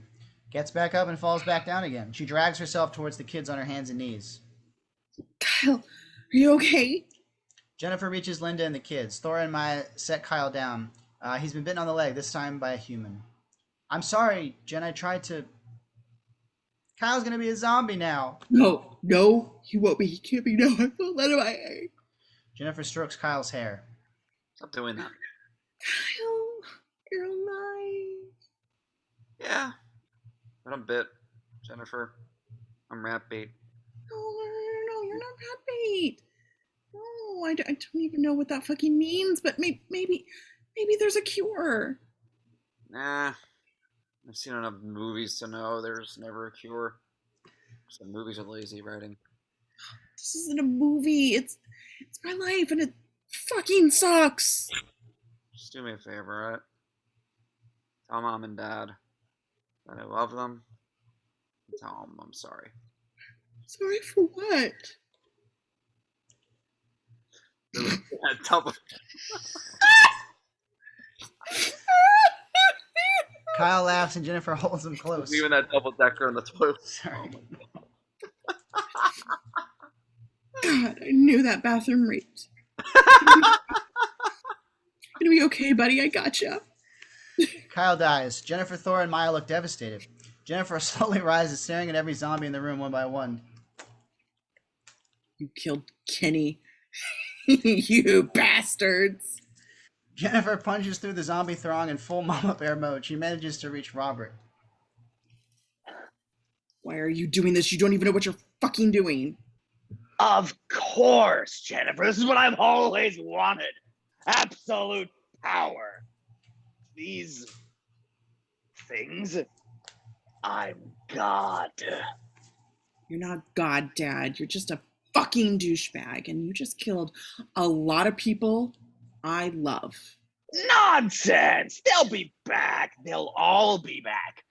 You can join us. Sarah and Vanessa walk over to Jennifer, newly zombified and lovey-dovey with each other. Yeah, Jessica, join us. Jennifer! Jennifer punches Vanessa. She collapses. She called you Vanessa, Jessica, not me. Sorry, but not really. Robert, Sarah, and Vanessa are joined by Mark and Tom, then the rest of the zombie horde. Yeah, come on, join us, Jennifer. Yeah, it's fucking dope. Join us, Jennifer. Join us, Jennifer. Hard pass. Jennifer grabs Maya and Thora. The two girls are still holding on to their dead brother. Come on, Kenny, you're coming with. Jennifer helps Maya and Thora drag Kyle out of the room. Come on, let's get out of here. Good idea.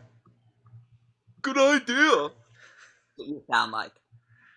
Interior guest bedroom moments later. The bedroom that Brian and Allison had sex in earlier, the door swings open. Brian and Allison peek their heads in and look at each other. Nope. Yep. Let's hide somewhere else. Okay, just hurry the fuck up. Interior Sarah's parents' bedroom moments later.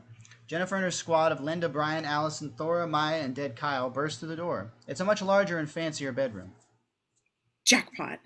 She searches the room. I wonder if they've got any handy-dandy weapons in here. Jennifer opens various drawers scattered about. Linda, Brian, and Allison assist. Thora and Maya stay with Kyle. Jennifer opens the top drawer of the nightstand. There's a handgun inside. Double jackpot. Brian finds a shotgun hidden in one of the corners. Double barrel jackpot. Nice one. I'm never going to have sex again, am I? Jennifer glances out the window, gripping the handgun. Zombies surround her car as well as everybody else's. All right, it's going to take crackerjack timing to get us out of here in one piece. We can only shoot so many of them. Linda joins Jennifer at the window. Are you okay?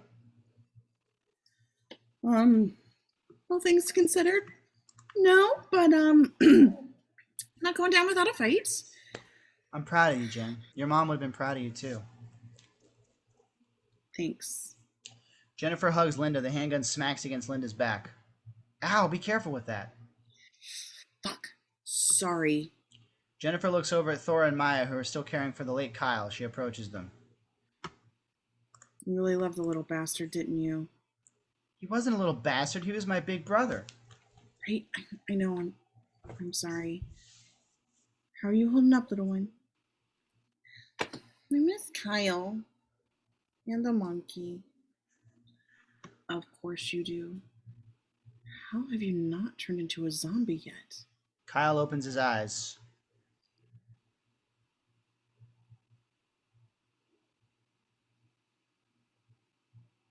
Can't hear.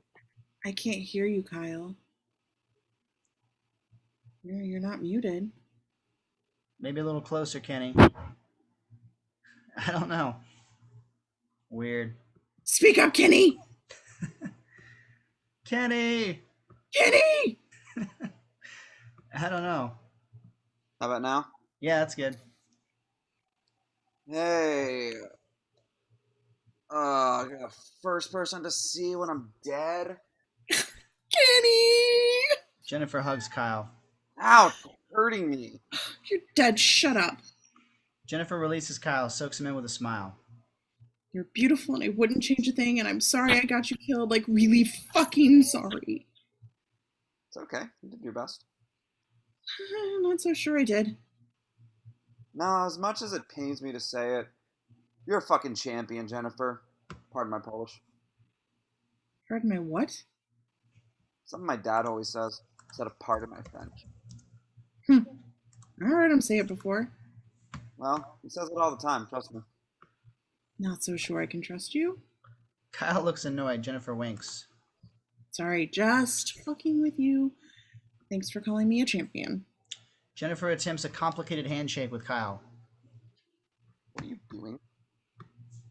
Don't you remember when we used to do this? I was like 12. You were like, what, -8? You're the worst. A loud bang from the bedroom door. Everybody's attention is diverted. Brian approaches the door with the shotgun. Jennifer steps in front of him, arm out. Okay, hold on a second, Rambo. Let's play this smart. Jennifer wags her handgun. She looks to Linda and Allison. All right, find a weapon, ladies. If it doesn't shoot bullets, see if it has any batteries. Jesus. Allison and Linda look confused. See if Sarah's mom has any vibrators in there. Obviously. Obviously. Yikes. Yikes yourself, girl. You're gonna fuck my brother. You're gonna have to get used to me. Allison looks stunned. Yeah, sorry. That was way too much. Rough nights. Welcome to the family. Jennifer gives Brian a thumbs up. Great job, bro. Seriously. Can we kill some zombies now? Yes, let's do that. Jennifer and Brian approach the door together. Another loud bang. Jennifer holds up 3 fingers. 2. 32. Jennifer looks over at Thora, Maya, and Kyle. Okay. Nobody else die. Okay, I'm serious. Your parents are gonna kill me. They might prefer me this way. Don't even sweat it. Thanks, you're the best. I doubt I'm gonna be babysitting for you guys anymore, though. We'll see. Okay. Let's do it. 1. Cowabunga! Cowabunga! Jennifer and Brian open the door together. It's Robert. He beams at his children. Yeah, nice little hiding place you got there. Oh, nice. Too bad I never taught you how to shoot. You didn't teach us shit, Dad, except how to cheat on our wives. Dad cheated on Mom? Brian nods. Jennifer glares at Robert. Robert shrugs. She was hot. What was I supposed to do? Not have sex with her? Jennifer and Brian aim their respective guns at their father. Robert calmly lowers the guns. Now, kids, you're not going to shoot your own father. Come on. Why not? I killed Mom. I killed a dog. I'm a killing machine. I can handle anything. Mom's dead?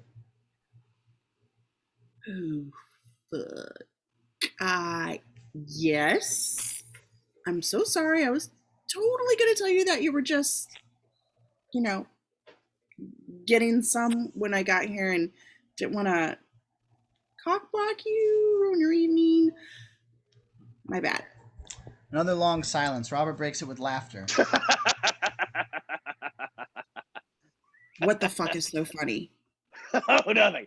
I'm just remembering something I said earlier about thick cheeks. Yeah, you had to be there. Brian fires his shotgun. Robert is blown off his feet. He lands against the wall, a giant hole in his stomach. He gets up, unconcerned. Adjusts his suit, which was already falling apart pre-shotgun blast, but now is in absolute tatters. Now, son, I don't appreciate that. They're in here! The pitter-patter of little zombie feet grows closer and closer. Jennifer and Brian back up, preparing themselves. Linda and Allison appear behind them. Allison has a lamp. Linda has an extremely enormous vibrator. Found one. Oh, fuck yeah. Score. Kids, brace yourselves. Way ahead of you. A few zombies run in past Robert. Brian shoots one in the head with his shotgun. Jennifer shoots one, then two more with her handgun. A quick moment of silence. Well, that was easy. A dozen more zombies pour in, then a dozen more, and so on until the room is absolutely packed. Get vibrating, Len! Linda beats a zombie over the head with her vibrator. Way ahead of you! Allison smacks her lamp against a series of zombies. It temporarily stuns them but does little damage. Harder, Allison! Hit them harder! I had a nickel.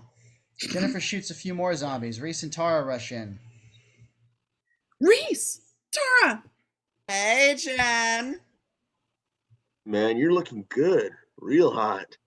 Tara glares at him. I mean, you look shitty. Where's your costume? Oh, it's in the car. Want me to go get it? Sure. You got it. Jennifer shoots Reese in the head. Tara gasps. Why did you do that?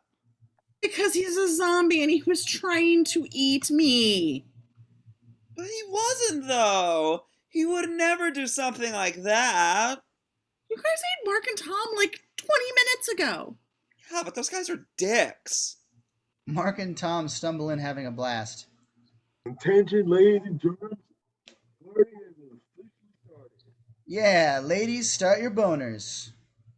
Dude, that still doesn't make any sense. Lay off me, bro. Jennifer aims her gun at Mark and Tom. Click, empty.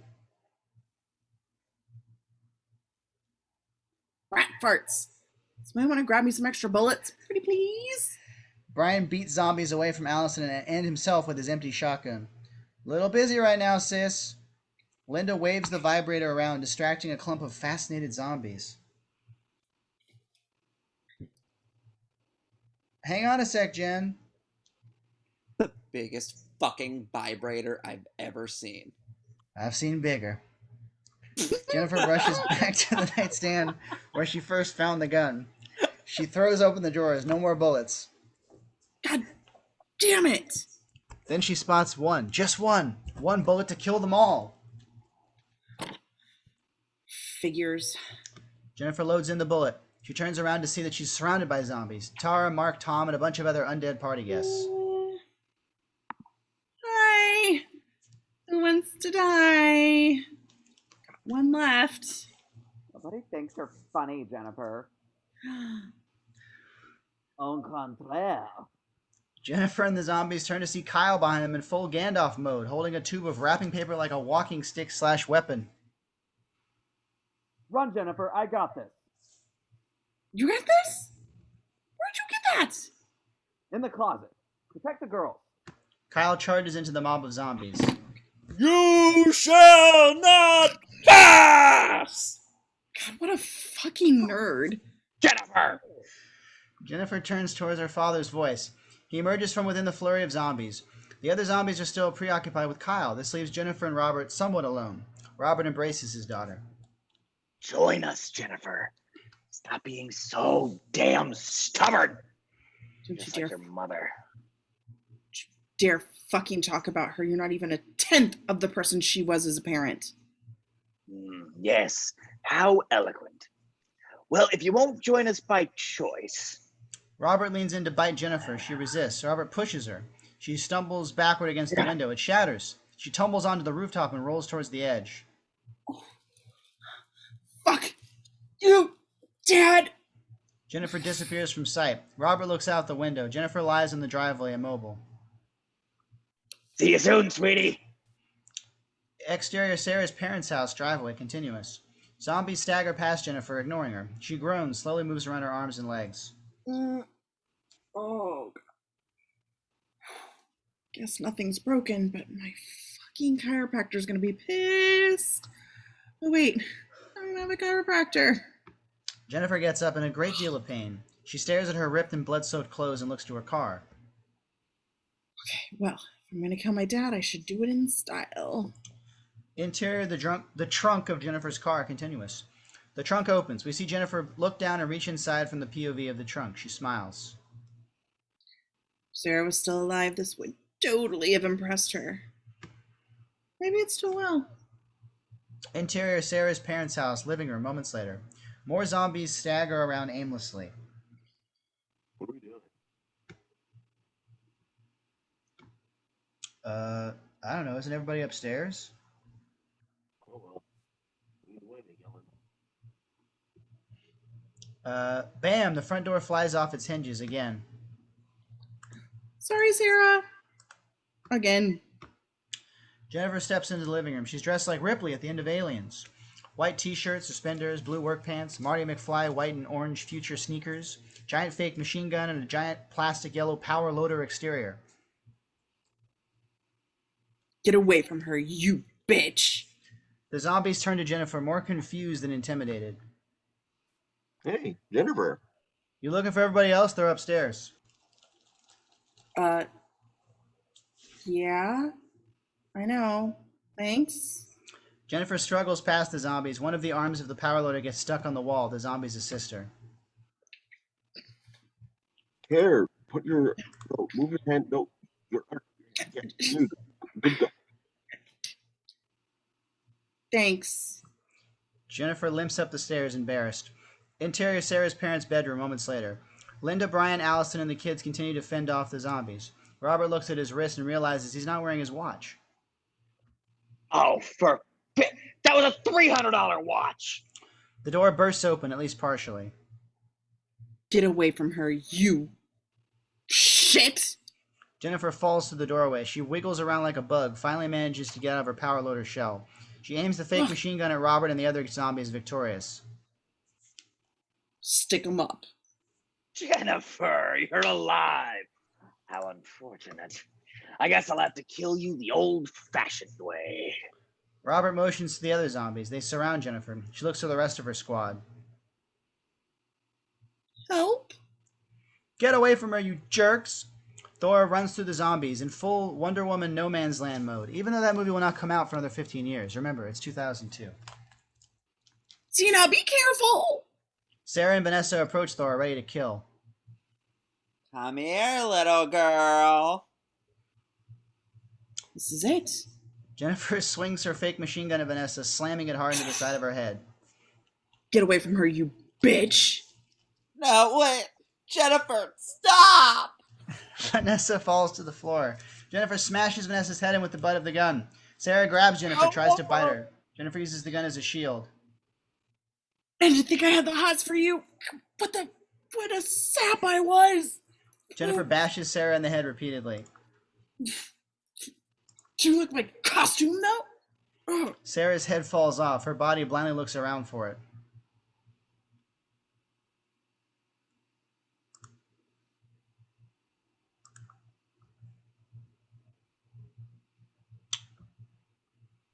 I'm over here.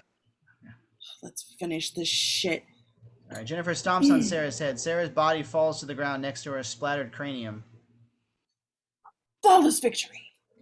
Robert grabs Thora while Jennifer's back is turned. Yoink! Jennifer, help! Jennifer whips around. Xena! Robert laughs, leans in to bite Thora. As Jennifer races over, Maya punches Robert in the leg. More startled than anything, Robert drops Thora and looks down. Thora lands on the floor with a thud. Kyle runs to her aid. Doing great. Really. Kyle pulls Thora to safety. Robert eyeballs Maya. Was that you that hit my leg, little girl? No, girl. I'm a monkey. You're an asshole. Maya giggles. Robert chuckles and bends down to pick her up. Isn't that amusing? Maya punches Robert in the balls harder than any 5-year-old ever has or should. Robert stumbles backward. Oh, you little fucker. Robert reaches for Maya, then his head explodes. Jennifer lowers her smoking handgun, her one bullet used wisely. It's just been revoked. Huh? You're the woman too. I thought you liked movies. Kyle rolls his eyes. Tara appears, lunges at the kids. Linda/Sarah's mom's vibrator erupts through the back of her head and emerges from her mouth. Ah! I can taste the pube! Tara falls down, officially dead. Linda tosses the vibrator aside, panting. The few remaining zombies look at each other, including Mark and Tom.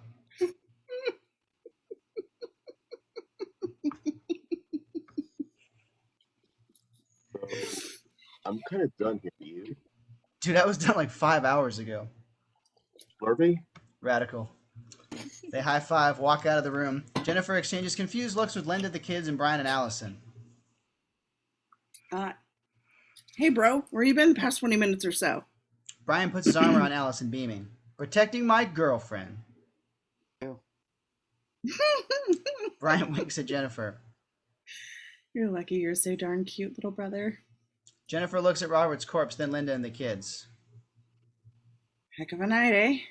You can say that again. Please don't say it again to be funny. Heck of a night, eh? Jennifer hugs Kyle tight. Come on, you love me. Thor and Maya join in the hug, then Linda. Hey, Lynn, Yeah? thanks for killing Tara with that giant dildo. Anytime. Jennifer and Linda smile at each other and kiss. Eh? Don't push it, handsome. Michael stumbles into the room. His crooked head bangs against the doorway. Ow! He sees Robert lying on the floor, then takes in the various bodies scattered around the room.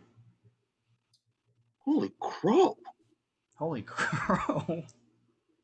Hey, you're the creepy guy from the cemetery and the restaurant. Well, yeah, I guess I am.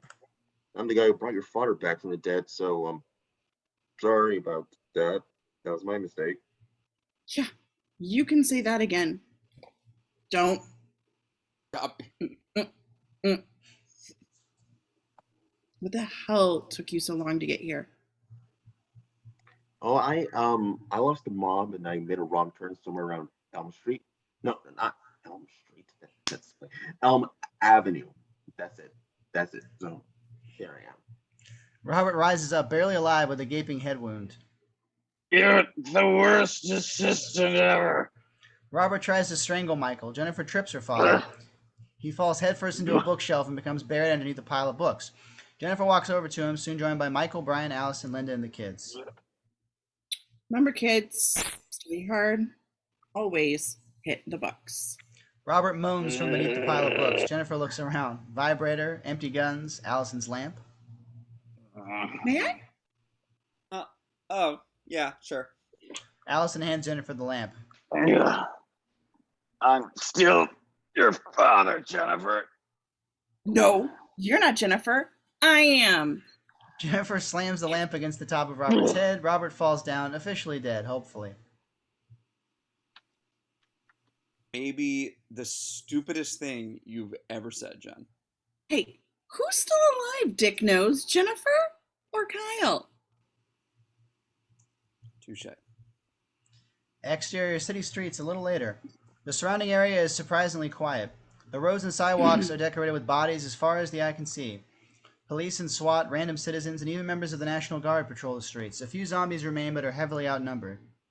Guess angry mobs ain't so bad all the time, eh? God, shut up, Frank. Haven't you seen Night of the Living Dead? Night of the living, what now? The makeshift posse of zombie killers pass by Travis and Amanda's car. They slowly regain consciousness and take a look around, a bit disoriented. All right. Yeah? You? I've been better. Yep. Same.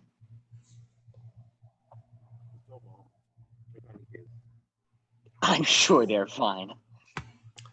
Fade to black. Fade back into exterior college campus morning. Title card 1 year later. Jennifer and Linda walk to class together holding hands. The campus is decorated for Halloween. We're so gay. Please stop saying that. Sorry. You coming to the party tonight? Yeah, I guess so. You sure I'm not imposing? No, of course not. The more the merrier. I'm surprised I'm even invited. I mean, I know our family, but I got somebody killed. Kenny? Kyle. I know. Yeah, I know you know, but no, seriously, he's dead, which really sucks. It's a bummer. Interior Blair house or living room night. The Blairs are scattered about the room, one big happy family again. Thora sits on the couch with Amanda. They're dressed like Wednesday and Morticia Adams, respectively. Travis then is dressed like Gomez. Where's Kyle? Jennifer's gonna be here any minute. Better hide the knives. That's funny, Mommy. I know, sweetie. I said it. The doorbell rings. Travis answers it. Jennifer enters, dressed like Lily Munster. Hey, everybody. The party has officially begun. She sees Amanda's dressed like Morticia.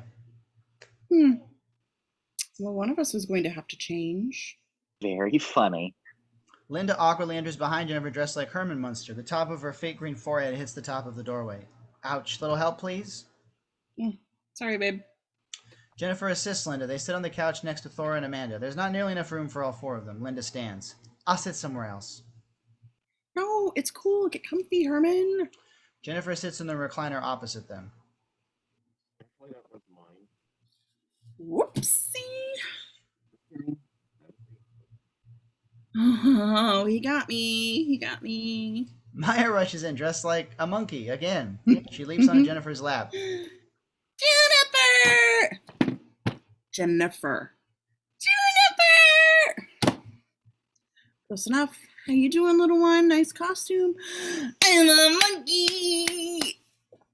Yeah, I noticed. Oh, you remember when you killed that other nice monkey? How could I forget? But that wasn't a nice monkey, Maya. That monkey was a real asshole. Sorry. Pardon my Polish. Huh? Don't you always say that? Kyle told me you did. Kylan is looking pretty good considering he's been dead for a year. He's dressed like Spider-Man. He flashes Jennifer a proudly smug smile. Gotcha. Kenny! Oh, you look great. Thanks. Kyle shoots silver silly string all over Jennifer that acts as his webbing. Kyle, what did I say about the silly string? Sorry, Mom. 13-year-old now. I'm technically on 12 years old forever. Kyle pulls up a chair next to Jennifer. Thora hops off the couch, jumps onto Jennifer's lap next to Maya. Oof. On them balls. Still hurts, Kenny. Still hurts. Oh, sorry, Jennifer. It's just good to see you. Thora hugs Jennifer. Kyle and Maya follow suit. Amanda and Travis look touched. Linda too. She really has matured. Has she? Well, a little bit. The cousins continue to embrace Jennifer. Okay, God, okay, that's enough. Thanks, kids. All right. Cousin Jennifer has to pee. Cut to a close-up on a picture of Jennifer with the kids, Amanda, Travis, and Linda, taken a couple of hours later, all of them in their costumes. Pan over to a picture of Jennifer with Brian, Carla, and Robert looking happy-ish. Pan over again to a picture of Jennifer with the kids around Christmas time when they were much younger. Jennifer an adolescent herself. Maya looks distracted, Thora is crying, Kyle is happily dressed like an elf, and Jennifer is dressed like Santa Claus. Her right hand has been cropped out. By the look on her face, she's definitely flipping off the camera. Not much has changed. Fade out the end. George, that was great. I'm gonna